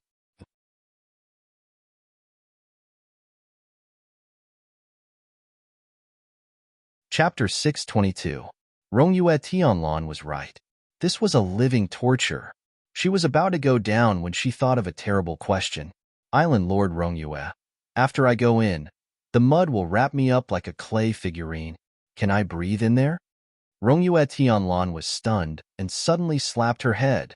Oh no, she really couldn't breathe in there. This method could treat people with high cultivation like her who could live without breathing, but ordinary people, although she wouldn't be cooked in there, she would suffocate to death. Rongyue Tianlan broke out in cold sweat. Fortunately, Ning Xuemo remembered to ask in advance. If she recklessly jumped in just now, once she was suffocated in there, he wouldn't know. 2 days later, the mud shell would be broken and her corpse would be peeled out. At that time, the old man Diesel would skin her alive. Miss Ning is right. I miscalculated. We will think of other ways. Think of other ways. Rongyue Tianlan began to walk around the small pool. Ning Xuema looked at her clothes and then at the pool of mud. She frowned slightly. To be exact, this pool wasn't made of mud, but of medicinal paste. It was made from various rare herbs. Just preparing the herbs alone took a day. In addition, Rongyue Tianlan personally supervised the medical apprentices at the site in order to control the efficacy and temperature of the medicine. She didn't sleep the whole night. That was why this pool of medicinal paste was made. Also, this set of clothes was specially made for her using some kind of heavenly silk. A pair of gloves made of heavenly silk was already a priceless treasure, not to mention that she was dressed from head to toe. Rongyue Tianlan could be said to have put in a lot of effort to treat her feet. Everything was ready. Were they really going to give up like this? Not only was Rongyue Tianlan unwilling, but Ning Xuema was also unwilling. A day and a night had passed, and Han Shanyue hadn't moved. Rongyue Tianlan still couldn't contact him. Naturally, she couldn't wait for him to come back and ask for instructions. As for Ning Xuema, her husband had run away, so she didn't see anything wrong with him. She ate, drank, and enjoyed the scenery. She even played 2 games of chess with Rongyue Tianlan. Both of them had wins and losses, which made Rongyue Tianlan have a whole new level of respect for her chess skills. If it weren't for the fact that he was busy making the medicinal decoction, he would have liked to play chess with Ning Xuema for an entire day.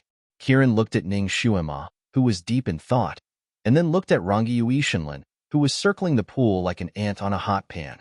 He said weakly, "Can you take out a few of my master's souls and leave one to guard the house? This way, she won't feel any pain and won't need to breathe. When she's better, I'll put her soul in."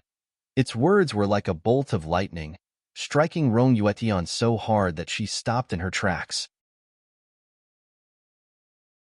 He seemed to have been enlightened and was instantly enlightened.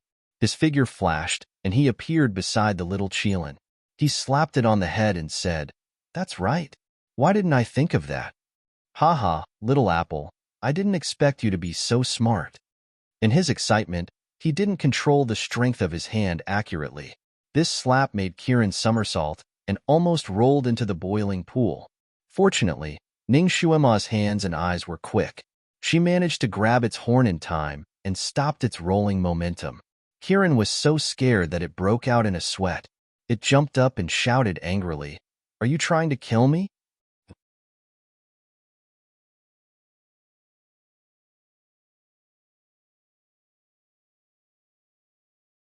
I didn't see the person's specific appearance, so it's hard to judge. Maybe he himself, but UTS is right. This was indeed a possibility. Ning Xuema nodded her head. She secretly swore in her heart that if she ever saw that bastard Shui Ilan again one day, she would definitely destroy his face that could bring disaster to a country, and then chop him into 8 pieces. That bastard almost destroyed her. She had a big grudge with him. The doubts in her heart were solved, and Ning Xuema's heart relaxed a lot. Following Rongyue Tianlan's instructions, she sat down cross-legged. After a complicated operation by Rongyue Tianlan, after a quarter of an hour, Ning Xuema's soul was successfully extracted. Only a part of it was left in her body.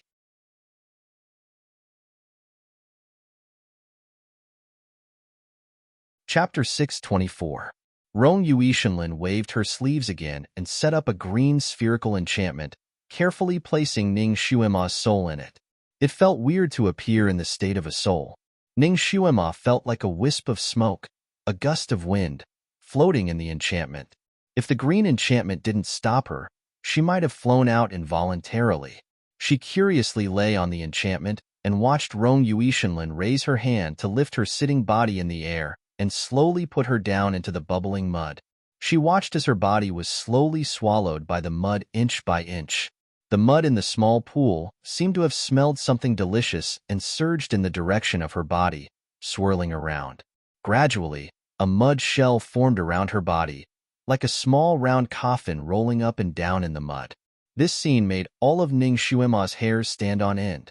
Fortunately, her soul was lifted out. Fortunately, she couldn't feel it. Otherwise, the feeling of rolling and steaming in there was really unbearable. She just didn't know if her body would be cooked after breaking the mud shell. Steamed beauty was also a good dish. She looked at Rong Yuishenlin.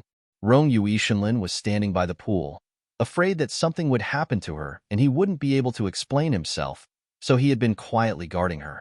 From time to time, he used his consciousness to sense Ning Xuema's body in the mud shell, probing her vitality.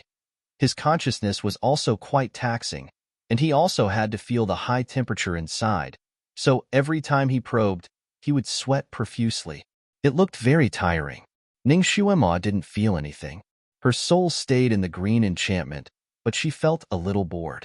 She looked at Kiran for a while, and then looked at Rong Yuishenlin for a while. She saw Rong Yuishenlin's hard work. A person with such high skills could make it so hot just by probing with her consciousness. If her original soul was inside, she was afraid that she would have wanted to commit suicide. Fortunately, there was Kiran's reminder. At the critical moment, it turned out that there were times when it didn't drop the chain. Ning Xuema looked at Rong Yuishenlin with gratitude, and when she looked at Kiran, it was gentle. Kiran was originally very playful, but at this time, it was worried about its master. Its eyes were also wide open, staring at the mud shell without blinking.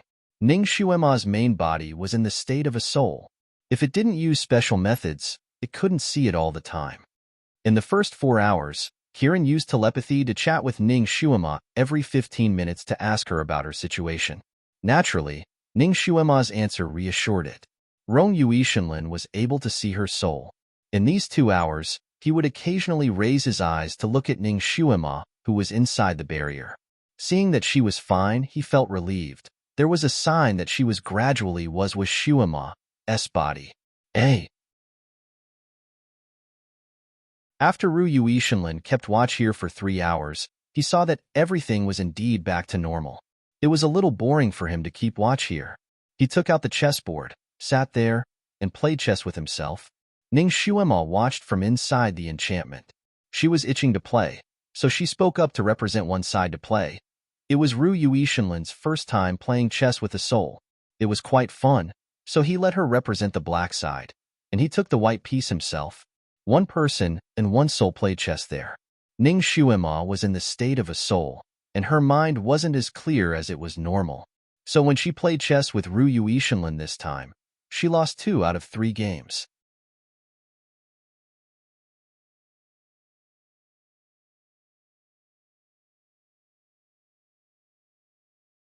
If she were to catch him one day, she would make sure that he would often be immobilized and tortured by others. Was Han Shangyue really not going to turn back? It had already been a day and a night, and he hadn't even contacted his good friends. As expected of the legend of this continent, he was able to let go so easily. Looks like it's time for my shield concubine to retire. But what about the wedding? Oh right, she was now in the state of a soul. Was the cinnabar mole still there? She couldn't help but raise her hand to touch it. In the state of a soul, her sense of touch wasn't sensitive. She touched nothing. She smiled to herself. The soul had no physical body. She couldn't touch it. She couldn't even sense where her body was. It seemed that she could take any shape she wanted.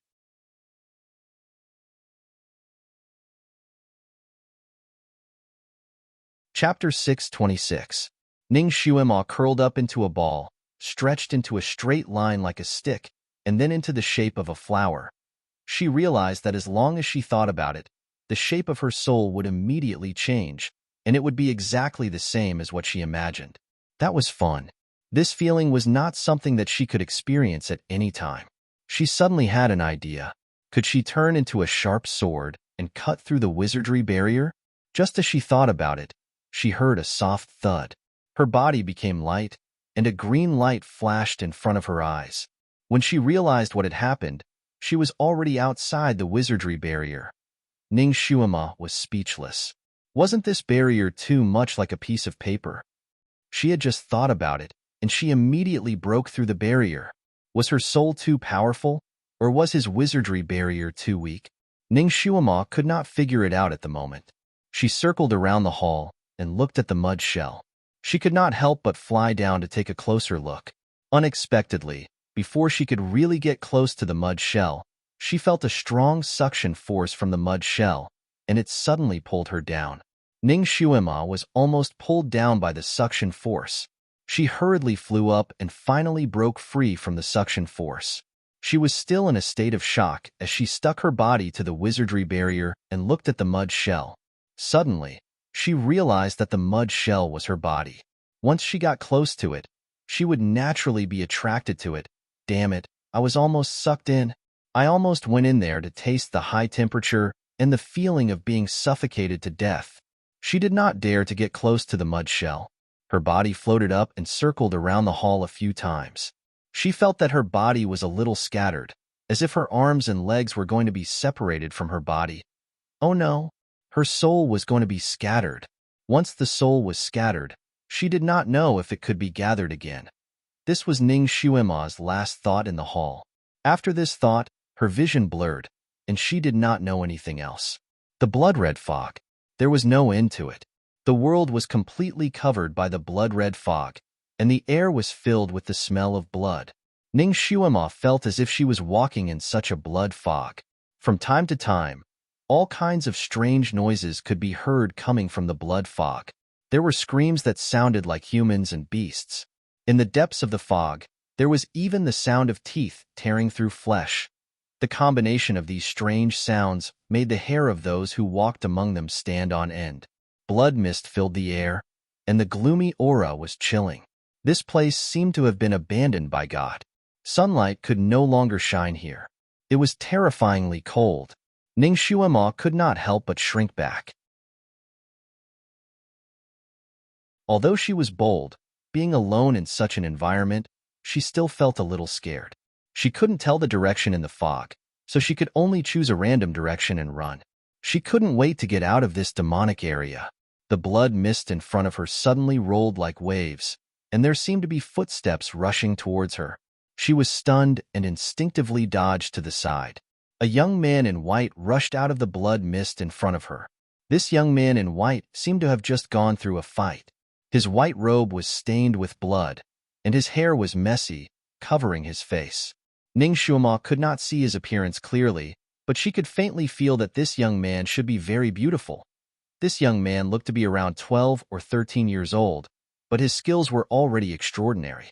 As he ran, there were all kinds of beasts that came out of the blood mist to bite him, but they were all dealt with in a few moves.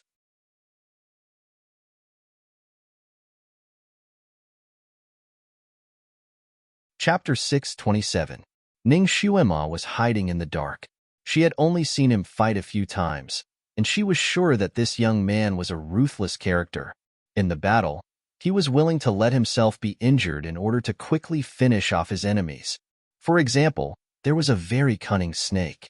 It flew around the young man like lightning, and when the young man was fighting with other monsters, it would bite the young man.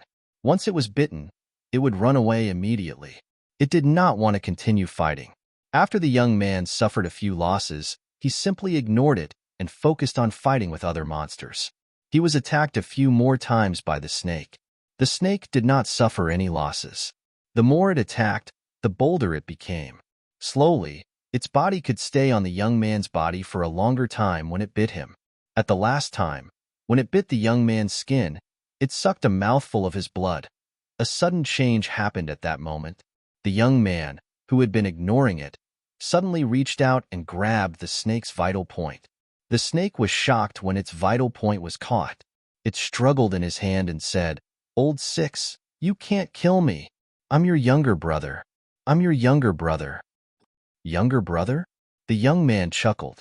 Ning Shuima felt a chill in her heart. For some reason, she felt that the young man's laughter was very cold. It was as if he was going to make a big move in the next moment. Ning Shuima was right. After the young man laughed, he directly broke the snake's neck. The snake's blood sprayed all over him. This scene was very cruel, but Ning Shuima did not know why she was very excited when she saw it. It was as if she also liked the taste of blood. She could not help but follow the young man. She watched him kill in the blood fog and saw the blood of all kinds of monsters sprayed on his body. She watched his white clothes turn into red clothes. The blood fog seemed to be endless.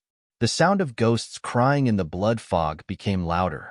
The young man encountered more ambushes. After all, he was not made of iron. His body seemed to be getting weaker and weaker.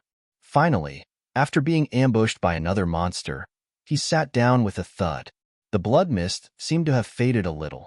5 green-robed men walked out of the blood mist one after another and surrounded the young man from before. From their conversation, Ning Shuima knew that the 5 green-robed men were the elder brothers of the young man. They were reprimanding the young man for his evil deed of killing his brothers. The young man didn't say a word at first, but after they finished scolding him, he smiled gently. Ning Shuima couldn't see his face clearly, but for some reason, she felt that his smile was very enchanting. After the young man smiled, he only said a few words. "You guys never treated me as a brother. You called me a bastard." His words made Ning Shuima feel sad for no reason. It was as if she had seen the ugly duckling in fairy tales. As expected, those youths had mocking expressions on their faces. "You're a bastard. Although you were hatched from the same nest as us, you were different from us from the moment you were born. You are white, and you have an ugly lump on your head. It's already very kind of mother to let you stay, yet you still want to ask for more? How dare you covet the position of the king of my clan? With just you?"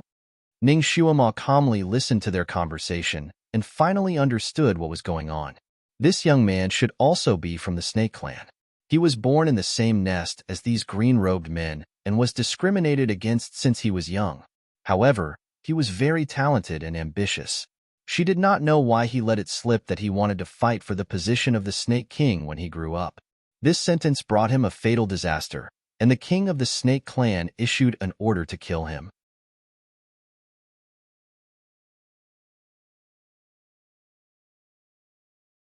Chapter 628. 10,000 snakes moved out and formed this blood fog array, wanting to kill this young man inside. Even his so-called blood brothers were among the snakes that wanted to kill him. These 5 brothers were also very cunning. They only appeared when the young man in white was exhausted. They obviously wanted to take advantage of the situation. Not a single word was exchanged. Another bloody battle ensued. That young man was clearly so weak that he was about to die. But at this moment, it was as if he had been injected with stimulants and was reinvigorated. Once again, he fought with his life on the line against these 5 people. Ning Shuima crossed her arms and watched from the side. She began to admire this young man. Ruthless, ruthless. He was also very scheming and had many tricks up his sleeves when facing his enemies. His weakness just now was not real. It was just a ploy to lure the snake out of its hole. Now that the snake was lured out, he naturally fought with his life on the line. In the battle, His tricks were endless. Slowly, the 5 brothers who originally had the upper hand were killed one by his tricks. When only one of the 5 brothers was left, he finally realized that things were not going well. He turned around and wanted to run, but was captured by him. After that person was captured, he begged the young man in white, playing the family card. He said that he was forced by others to come, but in his heart, he had always treated him as a brother. This person was very eloquent. He recalled the past with this young man. From these words, and the reaction of the young man in white, Ning Xuema knew that the one who survived was this young man's 3rd brother. He usually took good care of him. For example, when he was punished to kneel for no reason, 3rd brother had secretly given him food. Although it was just scraps of food, it was enough for him to survive and not starve to death. There were 7 or 8 similar incidents. The young man's murderous aura finally calmed down. He said, "All right, on account of our past relationship, I'll spare your life." Then, he let go of the hand that was holding his 3rd brother's neck. Ning Xuema's heart jumped. Her intuition told her that this was bad. Her intuition had always been very accurate. This time was no exception. Before the 3rd brother's body landed on the ground, the poisonous blade in his hand had already pierced through the young man's abdomen. That young man in white was also ruthless. Even after suffering such a heavy injury, he did not care. Instead, he suddenly pounced forward and grabbed his 3rd brother's neck. This time, he didn't show any mercy at all. Instead, he directly cut off all of 3rd brother's chances of survival. His 3rd brother, like his other brothers, returned to his original form after death and remained motionless. Due to his reckless charge, the dark green poisonous blade pierced through his body and came out from his back. Fresh blood dyed the remaining white of his white robe red, and the white robe was completely dyed red. After all, he was still a child. After killing so many people in one breath, he finally couldn't hold on any longer and fell to the ground with a plop. Perhaps his ruthlessness just now had scared off the other pursuers. This young man had been lying on the ground for a full quarter of an hour, but no one took the opportunity to attack him. He struggled a few times on the ground, looking like he really wanted to get up. However, he was obviously exhausted from his injuries this time. He struggled a few times, but still couldn't get up. He simply lay there and raised his blood-stained hand to look at it. "Why? Why can't you tolerate me? Why?" He seemed to be laughing and crying at the same time. His hands were stained with someone else's blood or his own. Drops of blood dripped down.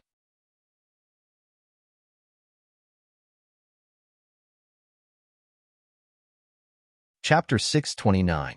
Fresh blood dripped onto the neck and body of the white-clothed youth. His entire body seemed to have been fished out from blood. More people walked out from the blood fog. These people obviously wanted to harm him as well. They fanned out and surrounded him. There were more than 10 of them. Their eyes flashed with cold, murderous intent. The youth naturally sensed the approach of these people, but he was already in despair. He did not want to get up again. Blood flowed like a river, but he could not fight for any chance of survival. No matter how hard he tried, he would not be able to escape death today. Probably with this thought in mind, the youth lay there without moving. He just closed his eyes slightly. Clang, clang. A few zither sounds suddenly came from the blood fog. The zither sounds were clear and melodious. It was not a tune, but it strangely dispersed the blood fog and returned everything to its original state. The zither sounds came from above Ning Xuema's head, startling Ning Xuema. She looked in the direction of the zither sounds and saw a big tree not far behind her. The branches and leaves of the tree were all withered and burnt, leaving only the bare tree trunk like a horned dragon. On the tree trunk, a young girl in red sat diagonally. She did not know why, but the moment Ning Xuema saw the young girl in red, her heart felt like it was hit by a big hammer. The young girl was dressed in a fiery red dress. She wore a hood of the same color on her head. Her face was hidden in the shadow of the hood, making it impossible for people to see her face clearly. On her knees was a dark blue zither. The color of the zither was like the waves of the sea. It shone faintly under the moonlight. The young girl was leaning against the tree trunk. Her hands were lazily strumming the zither strings. Her bare feet were swaying there. It was a full moon night. Under the moonlight, she looked like an elf, a dark elf. The people who were about to surround the youth became restless. Countless gazes looked towards the young girl. The dying youth also looked over. From his direction, the most conspicuous thing he could see was her feet. Her small feet were as white as snow, and there were silver chains around her ankles. There were 2 small silver bells hanging from the chains, and as her small feet moved, the silver bells jingled. Coupled with the sound of the zither that she casually played, there was actually a kind of soul-stirring power that made everyone's eyes widen. The sound of the zither seemed to have a great influence on these people. Their tempers became impetuous, and they all asked for the girl's name. The young girl casually plucked the strings of the zither and said in a cold voice, "So many people bullying one person. It's really annoying." She didn't know if it was because of the sound of the zither, but the group of people became very irritable. This girl's ordinary sentence actually provoked 4 or 5 men to rush towards her. "If you don't like it, then stay together. Play with us." Those 4 or 5 people's kung fu was obviously not bad. Their figures were like a whirlwind as they rushed over. The young girl was not in a hurry. When they got close, her fingers suddenly plucked the zither strings. This time, it wasn't a musical note that came out, but a light red wave of light. This light red wave of light was like a meteor or lightning. After the light wave flashed, the 4 or 5 people who rushed over had already lost their heads. Their bodies ran forward 2 steps on the ground, and then fell to the ground with a loud bang. "Devil ancestor! Devil ancestor! She is the devil ancestor! God! She is the devil ancestor!" The rest of the people shouted. The white-clothed youth lying on the ground suddenly opened his eyes. His eyes flashed with passion as he looked at the young girl.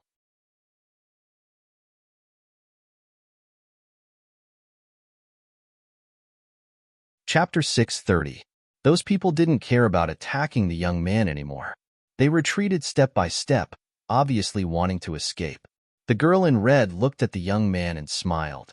"I've taken care of a few for you. The rest is up to you. Of course, you can let them go as long as you don't have to worry about the consequences." The young man took a deep breath and finally stood up again. "I won't let them go." "Okay, then it's up to you." Her fingers plucked the strings again, and waves of light red waves gushed out. In the blink of an eye, a barrier was set up around them, stopping those who wanted to escape. The girl said happily, "No one is allowed to leave until the winner is decided. Don't worry, no matter who wins or loses this time, I won't interfere. The final winner can stay." Everyone looked at each other. Everyone knew that this time, it was not about winning or losing, but about their lives. Losing meant death. It was yet another battle of life and death. One by one, the young man's men fell to the ground. Flowers of blood burst out one after another. Every flower of blood represented the end of a life. It was cruel but beautiful. After an unknown amount of time, when the dust once again settled, the large field was littered with the corpses of several long snakes. Only 2 people were left standing. One was an old man in green, and the other was the young man in red. The young man in red was indeed an arrow at the end of its flight. Although he was standing, there were deep and shallow wounds all over his body. His body was shaking, as if he would fall down immediately if the wind blew. Ning Xuema knew that she seemed to have entered an illusion. In this illusion, she could see other people, but they obviously couldn't see her. She could just stand aside and watch. Until now, she couldn't help but admire the young man's stubbornness. He was clearly exhausted to the extreme, and his kung fu was clearly not the strongest among these people, but it was precisely because of this that he was able to kill each and every one of them. Ruthless, cunning, and daring to fight. He had all these factors. He was not tall enough, but the murderous aura he exuded made the old man in front of him tremble. That old man was more cunning.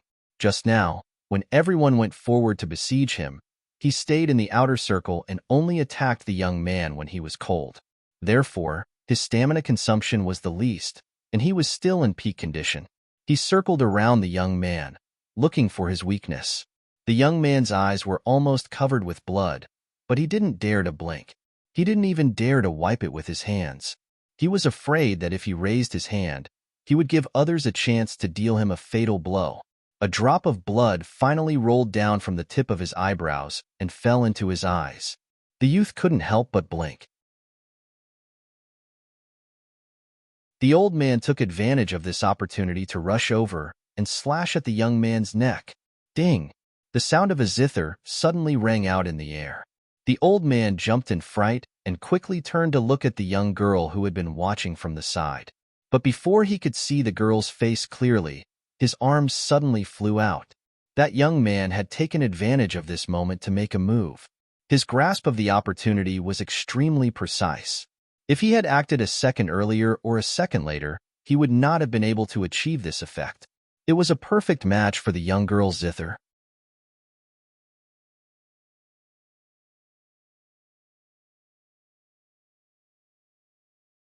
Chapter 631. The old man suddenly opened his eyes wide and stared at the young girl unwillingly. You said that you wouldn't help either side. The young girl laughed. Her laughter was as clear as a silver bell. I didn't help. I just played the zither because my hands were itchy.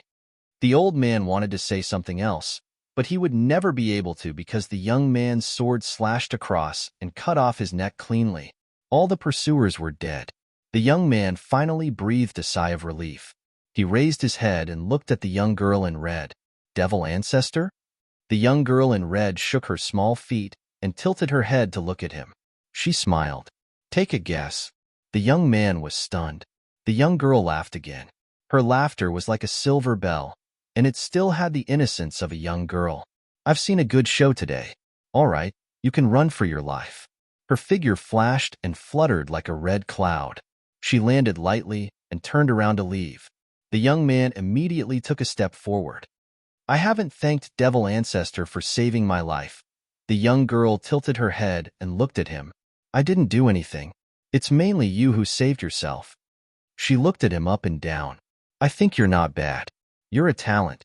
How about you follow me? The young man was stunned. He didn't expect her to make such a request. What? You can be my subordinate. I can teach you martial arts.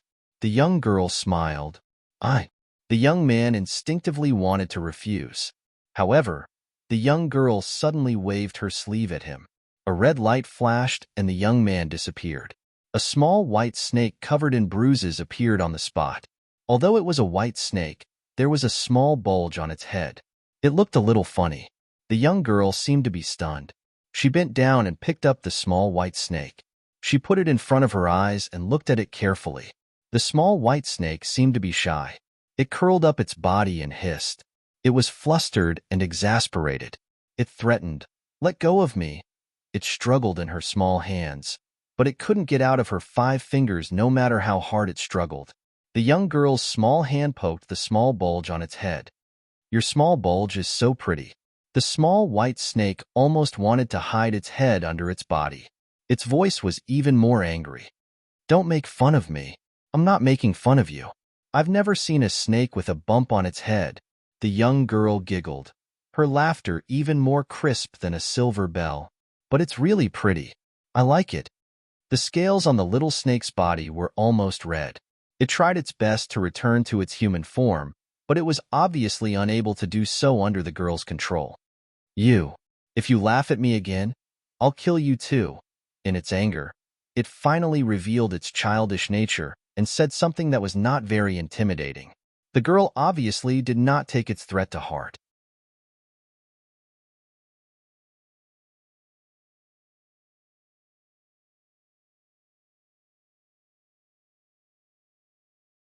Chapter 632. Bullshit. The girl stretched out her beautiful finger and flicked it. I can pinch you to death with a wave of my hand. The white snake was speechless. It was still a child after all, and it was about to faint from anger. Hey, do you want to be my subordinate or not? If you follow me, no one will dare to bully you in the future. Being my subordinate is very good. The girl spoke again and stretched out her hand to pinch the soft bulge on its body as if she had found a happy toy. The white snake had a proud temper, so it simply straightened its body and pretended to be dead, no longer speaking. Are you really not willing? I was the one who saved you. Logically speaking, Shouldn't you repay me with your body? The girl pinched the small bulge on its head again. Her last sentence shocked the white snake. It shook its body and moved its head to avoid the girl's mischievous fingers. Didn't you say that you didn't save me? Did I save myself? I don't need to repay you with my body. You have a backbone. The girl laughed again and finally let it go. She threw it to the ground again. I don't like to force people. If you don't want to, then forget it. She turned around and was about to leave. Wait, the young man's voice came from behind. The girl turned around and tilted her head to look at him who had returned to his human form. You regret it? You agree to be my subordinate? The young man took a breath and said seriously, I won't be your subordinate, but I can always be by your side to protect you and not let anyone bully you. The girl snorted disdainfully at his words. Protect me? With your martial arts, you can't even resist 2 of my fingers. I will become stronger. The young man said word by word, I just lack opportunities. I am not worse than anyone else. The girl slowly turned around, and her expression seemed to become serious. You have a backbone. I will wait for the day you become stronger. Her sparkling eyes fell on him. The young man straightened his body and looked at her with the same stubbornness.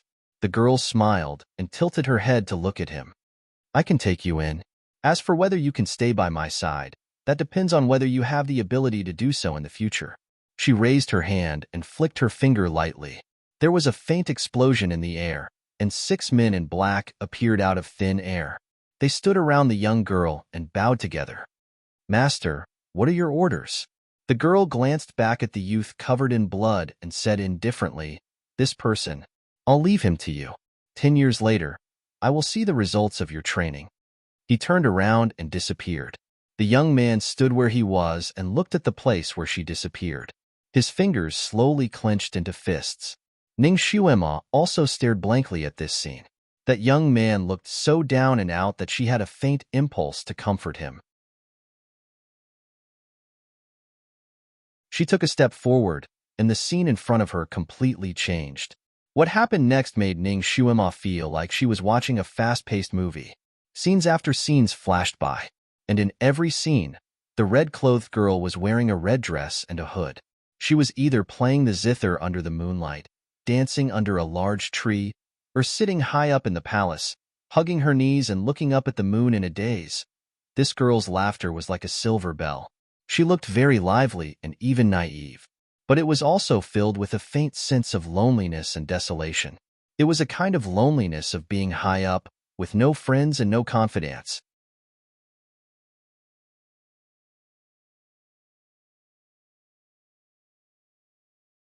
Chapter 633. The lone wolf-like young man in white no longer appeared in the picture, but the point of view seemed to be the young man in white's point of view. He was in a humble, dark place, looking up at the bright red, the only bright color in his life. The picture flashed very quickly, as if the years were shuttling back and forth. Winter and summer alternated in the picture. In this scene, Ning Xuema still couldn't see the young girl's face clearly. She only faintly felt that she was very beautiful. Her face was hidden very deeply in the hood. Occasionally, she would see her black hair covering her forehead. That black hair was like black satin, leaving a deep impression. The young girl seemed to like the color red very much.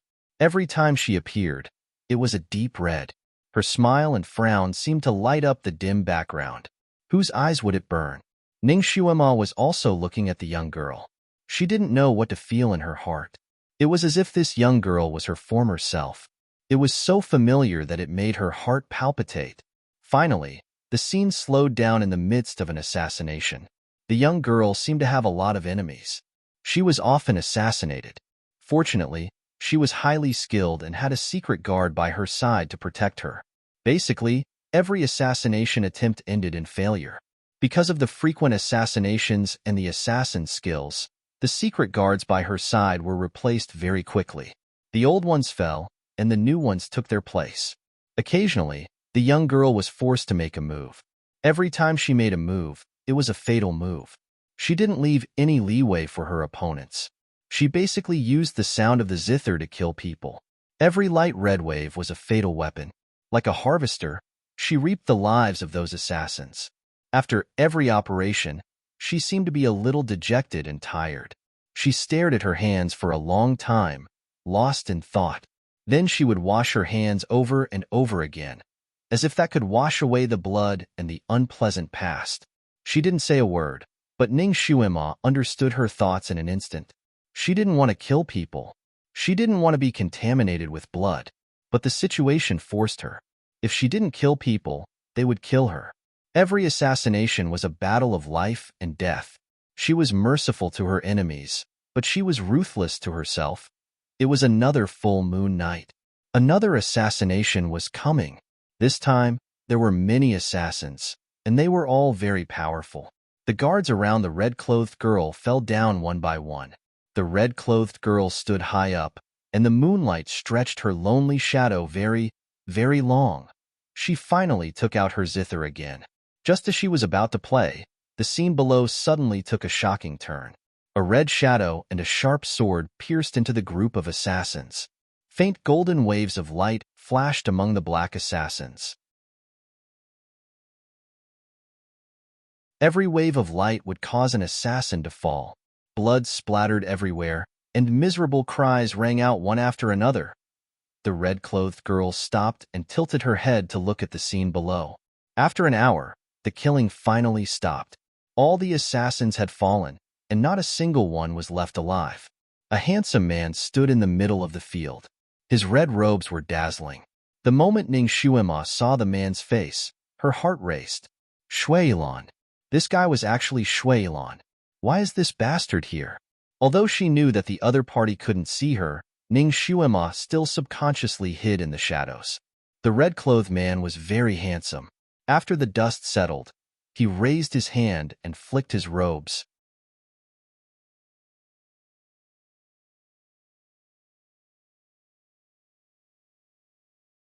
Chapter 634.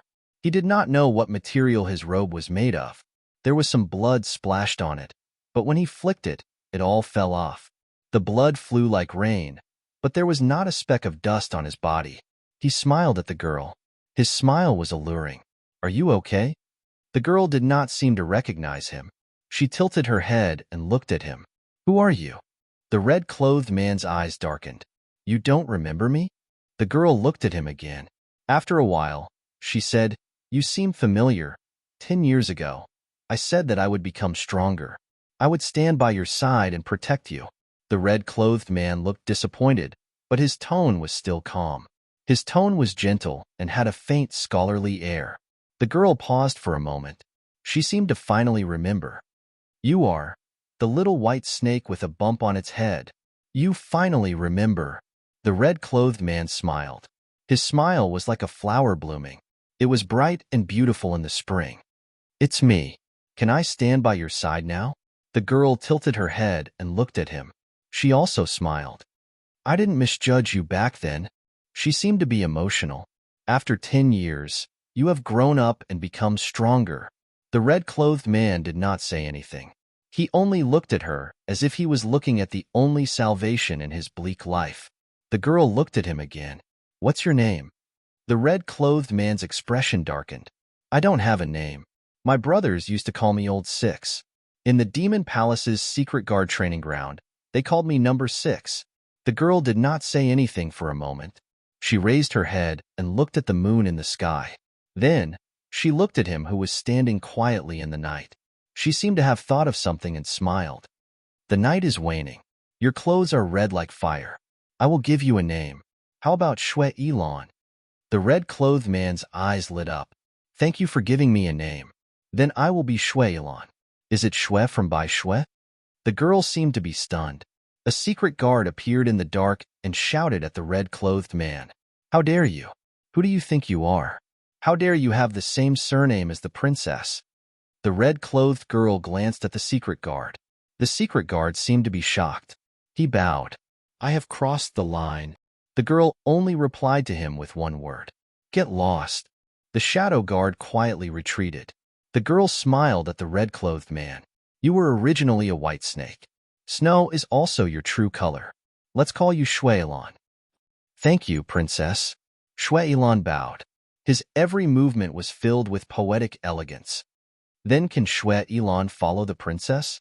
The young girl stretched and stood up. All right, you can be the leader of the guards by this seat side. It turned out that the name Shue Ilan was given to him by this princess. Ning Shumal looked at the two people standing above her. Suddenly, she felt somewhat perplexed. When did this happen? Why would she see this? Could this be a dream? But why was the main character in her dream someone else? While she was lost in thought, a pair of cold eyes suddenly looked in her direction. Who's there? Ning Shuema subconsciously raised her head. Her eyes met with Shue Ilan's eyes. She was shocked. He could see her. How could it be? Wasn't she always a passerby in this scene? A red shadow flashed and a pale golden light shot towards Ning Shuema.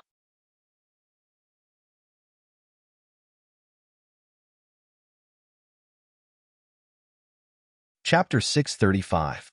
Ning Shuema was shocked. Just as she was about to dodge, a strong gust of wind suddenly rose around her. Fog filled the sky and covered everything. There was a sorrowful atmosphere around her. In the thick fog, there was the sound of a zither. A woman was singing. The sun rises in the east. My red dress is like fire. The spring flowers are bright. The night is waning. Dancing gracefully. My heart is filled with sorrow. The past is hard to recall. The zither is hard to reconcile. The song was so sorrowful that it almost made people cry. Ning Shuema also felt sad in her heart. Suddenly, her vision blurred.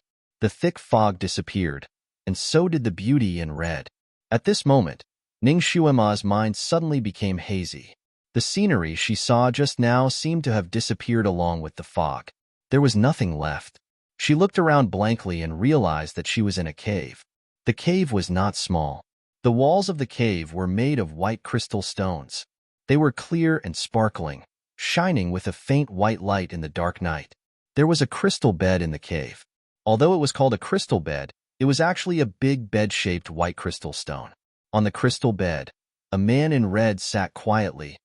Ning Shuema suddenly took a step back. Shuilan. This man was none other than Shuilan.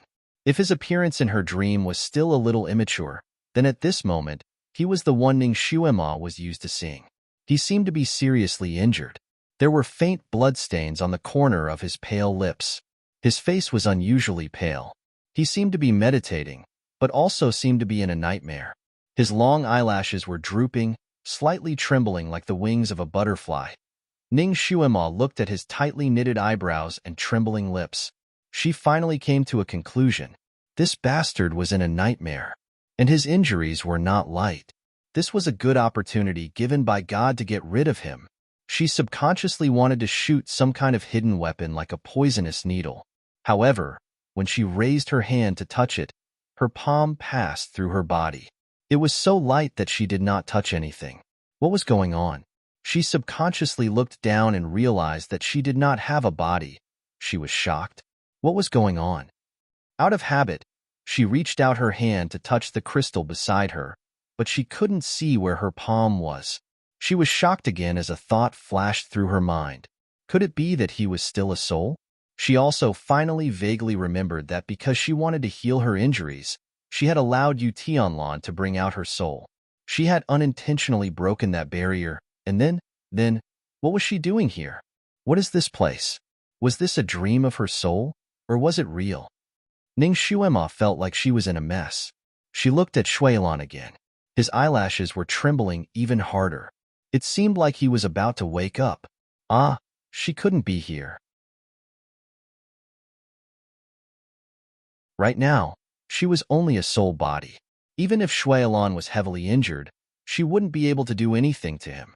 If this pervert were to discover her, she was afraid that she wouldn't be able to protect her soul. She had to leave. She couldn't stay here any longer. She had to leave. Even if she went to Yi Qingluan's cave residence, it would be safer than staying here. She had just finished thinking about it when a gust of wind suddenly appeared in the cave. It directly swept her away and disappeared. Momo, Shuilan, who was sitting there quietly, suddenly called out softly and opened his eyes. The cave had been lonely and cold for 1,000 years. He was the only one in the huge cave. There was no one else. Shui Ilan sat there quietly for a moment. The corners of his lips curled up slightly. It was unknown whether it was a bitter smile or something else.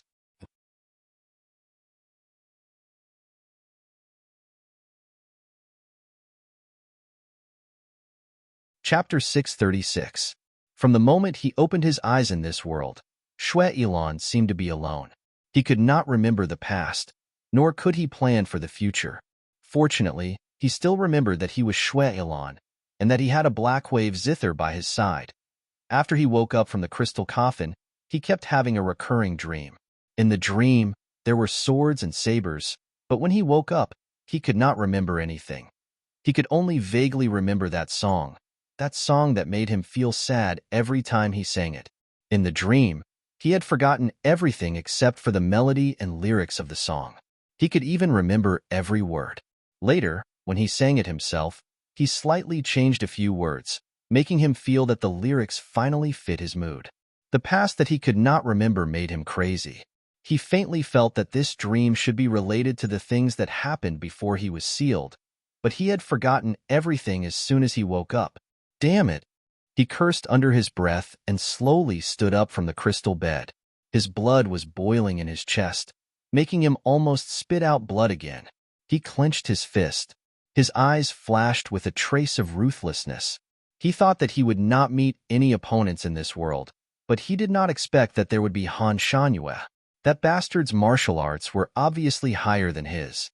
Previously, he had almost destroyed his zither in the palace, causing him to be injured and have no choice but to hide. He did not think that he would meet him again. Using the forbidden technique continuously had caused him to be heavily injured, and in the carriage he was hit by Han Shanyue's palm, causing him to be even more injured. Han Shanyue had indeed kept his promise and let him go, but he did not know where so many experts had come from to chase after him. No matter where he hid, he would meet people who were searching for him, and all of them were top experts. If he was not heavily injured, these people would not be his opponents, and he would not have to run, he could just kill them. But now, he could only flee like a rat crossing the street. For 3 days, he was exhausted from running for his life. Fortunately, in the end, he sensed that there was a sealed crystal cave several hundred feet above the ground. He used the earth escape technique to escape to this place. This place was extremely hidden. He hid here for a day, and as expected, no one came to find him. He could finally rest in peace for a day.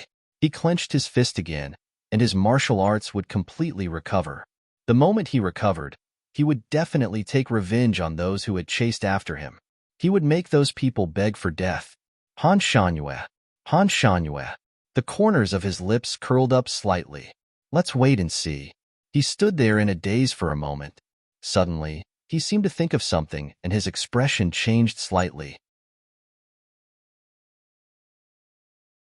He vaguely felt that there was something more in his dream than before. He tried his best to think.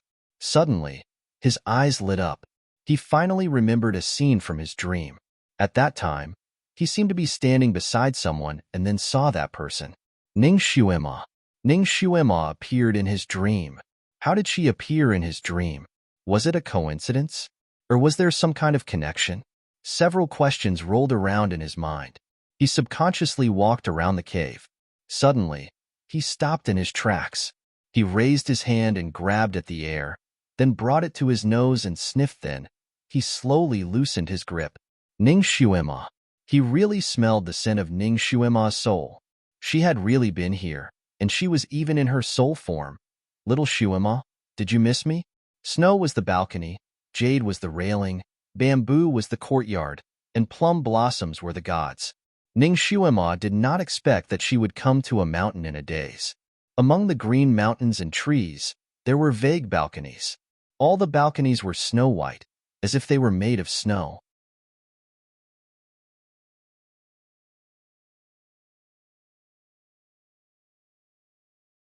Chapter 637.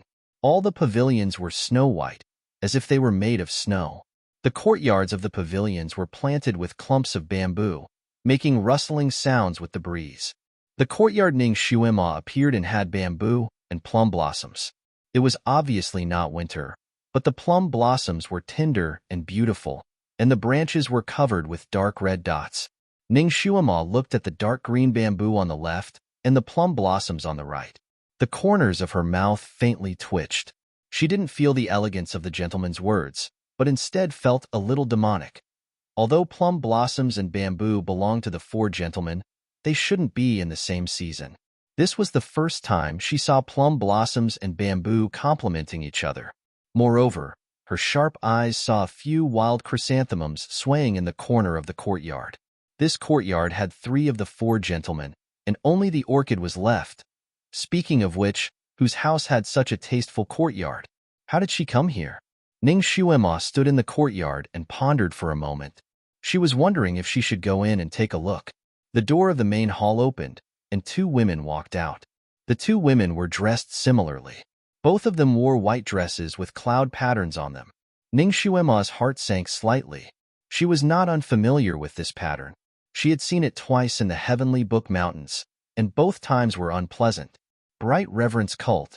They were the disciples of Bright Reverence Cult. Ning Shuima's gaze fell on the plaque on the main hall's door.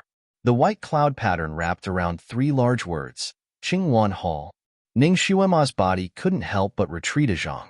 She couldn't have really broken into the lair of Bright Reverence Cult, right? This was the residence of Bright Reverence Cult's leader, Yi Qingwan.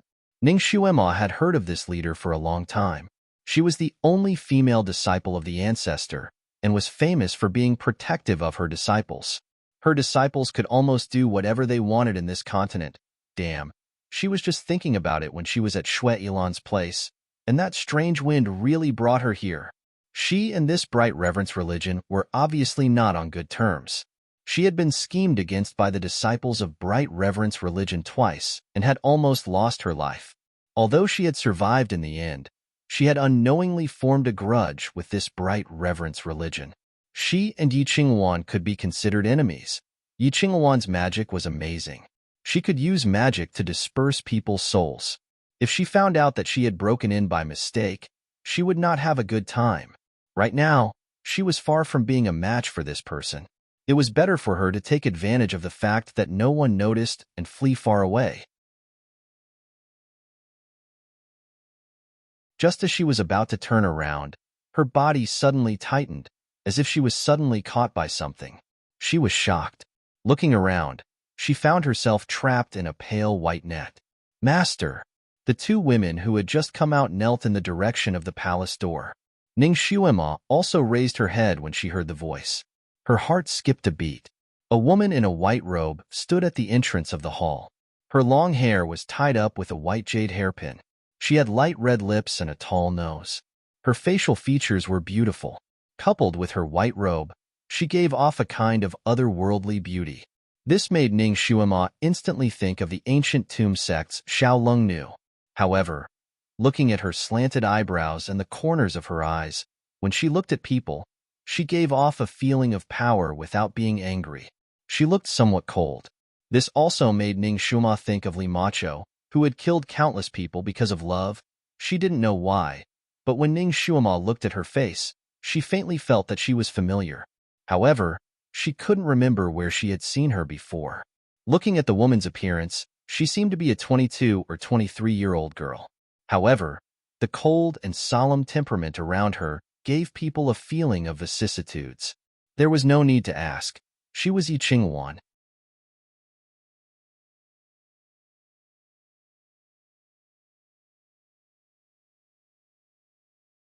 Chapter 638. Yi Qingwan raised her white fingers slightly, and a pale white light flickered from her fingertips, weaving into a net. In the net was Ning Shuima's soul. Ning Shuima's mind raced. She and Yi Qingwan had never met before, so she shouldn't know her. She opened her eyes wide, looked at Yi Qingwan in horror, and said in a trembling voice, "You, why did you catch me? Please let me go." Yi Qingwan's gaze swept over her. "Where did you come from?" Her voice was cold and magnetic, very pleasant to the ears. She really didn't know her. Ning Shuima trembled even more fiercely, her face at a loss. I'm called Hua. I'm not a brat. I was sleeping at home, but I don't know how I ended up here. Immortal lady, please spare me. Immortal lady, please spare me. Yi Qinghuan's two disciples could obviously see her, and their faces showed joy. They looked at Yi Qinghuan and said, Master, perhaps we don't need to catch other souls. Yi Qinghuan nodded slightly. You can leave. Look after Sharkman. Don't let it commit suicide. Yes, Master. Master has told us that Sharkman has to be starved for a few days to make its blood pure. It also needs to be energetic and calm so that its skin will be good. We didn't treat it badly, and we even changed it into a bigger water tank. One of the disciples was eloquent and recited the taboo of raising Sharkmen like it was a book. Yi Qinghuan nodded slightly. It's good that you remember. When it recovers, we can take its skin tomorrow. You won't serve it anymore. Yes, Master. The two women agreed in unison and left together. Teach people? She didn't expect that there was really a Sharkman in this world. Because Ning Shuima left the ship early, she didn't know that Yi Feng was that Sharkman. So this thought only flashed in her mind, and she threw it aside. She was more concerned about why Yi Qinghuan caught her. It seemed that she wanted to catch some soul, and then she came to her door. Why did you catch me? Boo-hoo, I want to go home. Ning Shuima's body trembled even more violently like an ordinary girl. But in his heart, he was thinking of a way to escape. Even if Yi Qinghuan did not know him, it was definitely not a good thing to fall into her hands. Ning Shuima tried to use telepathy to contact Kirin, wanting it to report to Rongyue Tianlan. Han Shanyue's whereabouts were unknown. Now, it was estimated that only Rongyue Tianlan had the power to save her from the fire pit. However, she didn't know if it was because she was too far away or if her telepathy had failed. She called out to Kirin in her heart several times, but there was no response. Don't be afraid. Yi Qinghuan retracted her fingers, and Ning Shuima was caught in the net. Yi Qinghuan's voice sounded faintly. I won't take your life. On the contrary, I want you to live well. She turned around and walked into the hall. Ning Shuima was wrapped in the net, trembling as she followed behind her. After a moment, Ning Shuima finally understood why Yi Qinghuan caught her. In the middle of the hall, there was a snow-white nest, and in the nest was a snow-white cat. The cat's posture was a little strange. It was curled up there, panting, and looked like it was going to die at any time. This cat was going to die. Little girl, do you see this cat? It's going to die, but I don't want it to die. It has to live. Yi Qinghuan looked at the cat with a rare gentle gaze. Ning Shuima had a bad feeling in her heart. So?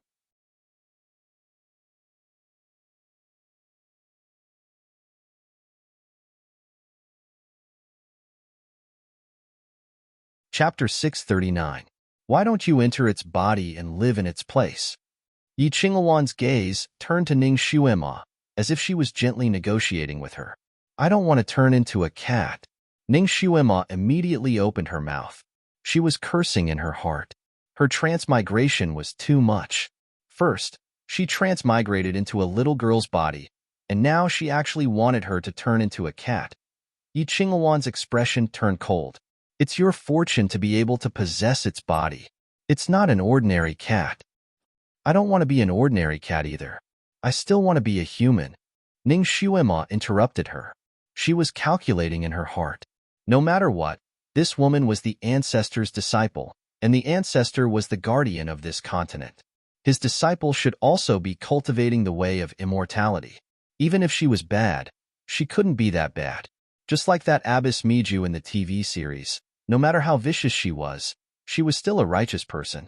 She wouldn't kill the innocent. For example, the several bright reverence religion disciples she had encountered, each and every one of them was filled with righteousness. When they wanted to snatch her things or kill her, they had to find a dignified excuse. If she didn't want to die, Yi Qinghuan might let her go. Fairy, this cat is obviously not an ordinary cat. I think it's better to let a cat possess its body. If we put a human soul in it, I'm afraid it will change its genes. Yi Qinghuan's expression was originally somewhat impatient, but when she heard the last sentence, her eyebrows slightly raised. Genes? It's the characteristics of cats. Humans have human characteristics, and cats have cat characteristics. This can't be confused. Ning Shuima tried to reason with her. Yi Qinghuan smiled coldly. All living beings in the six realms are just mutual transformations. What's the point of talking about human characteristics and cat characteristics? Today, you have to be willing even if you don't want to. She no longer talked nonsense with Ning Shuima. She stretched out her snow-white hand, and the dying cat fell into her palm. She raised her hand and gently stroked the cat's head. Your mission has come to an end. You can come out now. Her hand turned into a claw, and a faint white light shot into the cat's head. The cat's forepaws kicked, and it let out a mournful moan before it stopped moving. A wisp of gray mist emerged from the top of the cat's head. It swayed slightly in the air and gradually condensed into the shape of an old woman. Ning Shuima's heart sank. She didn't expect the cat spirit to be a human soul. This soul looked too old, at least 80 years old. It swayed back and forth, almost unable to stabilize its form. Yi Qinghuan flicked her finger at the pale gray soul. Reincarnate. The pale gray soul let out a muffled cry and dissipated in the air. Yi Qinghuan's gaze turned to Ning Shuima. She whispered, I hope you can hold on a little longer. His wrist buckled downwards. Ning Shuima couldn't help but fall down. Everything in front of her turned black, and the heavy feeling of having her soul enter her body instantly filled all her senses. She jumped up, but after all, she had just used this cat body, so she wasn't used to it. As soon as she jumped up, she fell down. Yi Qinghuan's lips curled up, revealing a rare smile. She raised her hand and gently picked her up. She stroked her fur and murmured, Little White, I knew you wouldn't leave me. You will stay with me forever. Until he accepts me again. When she said the last sentence, there was a hint of bitterness in her voice. Ning Shuima's hair almost stood up when she was stroked by her.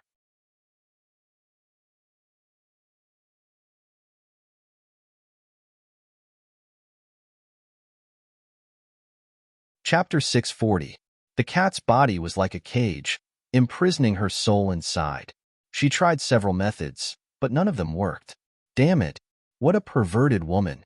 The cat's original soul should have died a long time ago. This woman was only trying her best to keep the cat's body. Who knew how many of its cores had been changed? She didn't want to turn into a cat. She would control this body to commit suicide later. Once the cat died, she would be able to escape. Yi Qinghuan seemed to have sensed her thoughts, or perhaps all the previous spirits of this cat had the same idea. She said coldly, Don't try anything funny. I have set a forbidden spell on this cat. Unless I use a special method to get you out, you won't be able to escape. Once you try to die, your soul will be destroyed. Ning Shuima's body stiffened, and she stared at her with her cat eyes. She started to think about how to deal with this woman. Ning Shuima was the kind of person who wouldn't offend others unless they offended her. If they offended her, she would pay them back 3 times. She didn't have much hostility towards Yi Qinghuan, and she didn't want to deal with her. Now that this woman had offended her, she had to be prepared for her revenge. Yi Qinghuan had a faint floral fragrance on her body, and it didn't smell bad. Ning Shuima knew that it was useless to try anything now, so she lowered her head as if she had accepted her fate.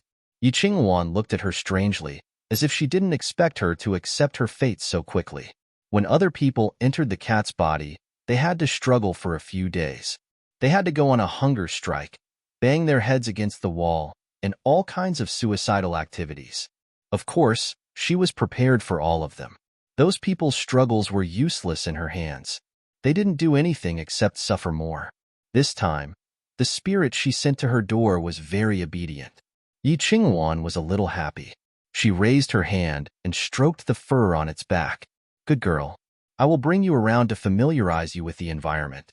After all, you will be living here for more than 10 years. She carried Ning Shuima out. More than 10 years? How could a spirit become so old in more than 10 years?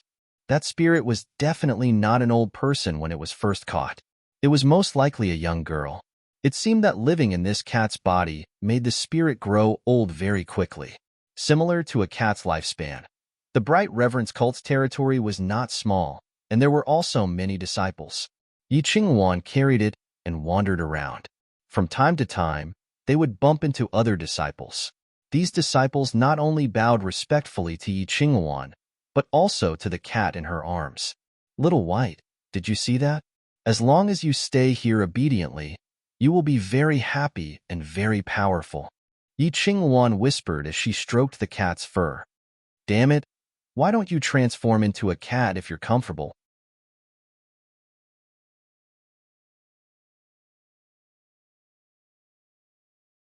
Big sister doesn't care for this kind of bluffing. Ning Xuema sneered in her heart. She turned her eyes and observed the terrain, preparing for her escape in the future. Let's go. I'll show you some more good stuff. Yi Qinghuan carried it and walked to a wall. Her finger drew on the wall for a moment, as if she had opened some kind of mechanism. The snow-white wall slowly split open and turned into a moon cave door. Walking through the moon cave door, they saw a bamboo forest. There was a winding stone path that led to the depths of the bamboo forest. The road was paved with multicolored stones. Each stone had its own pattern. Yi Qinghuan's steps were like moving clouds and flowing water, but Ning Xuema could see that the stones she stepped on were all traceable. You're tuning into the Romance Rendezvous YouTube channel. We're so grateful for your support, and don't forget to subscribe to join us on this incredible journey through captivating stories. Your generosity through donations truly makes a world of difference, as it's the primary source of revenue that allows me to expand and enhance this channel for you. Thank you from the bottom of my heart for being a part of this adventure.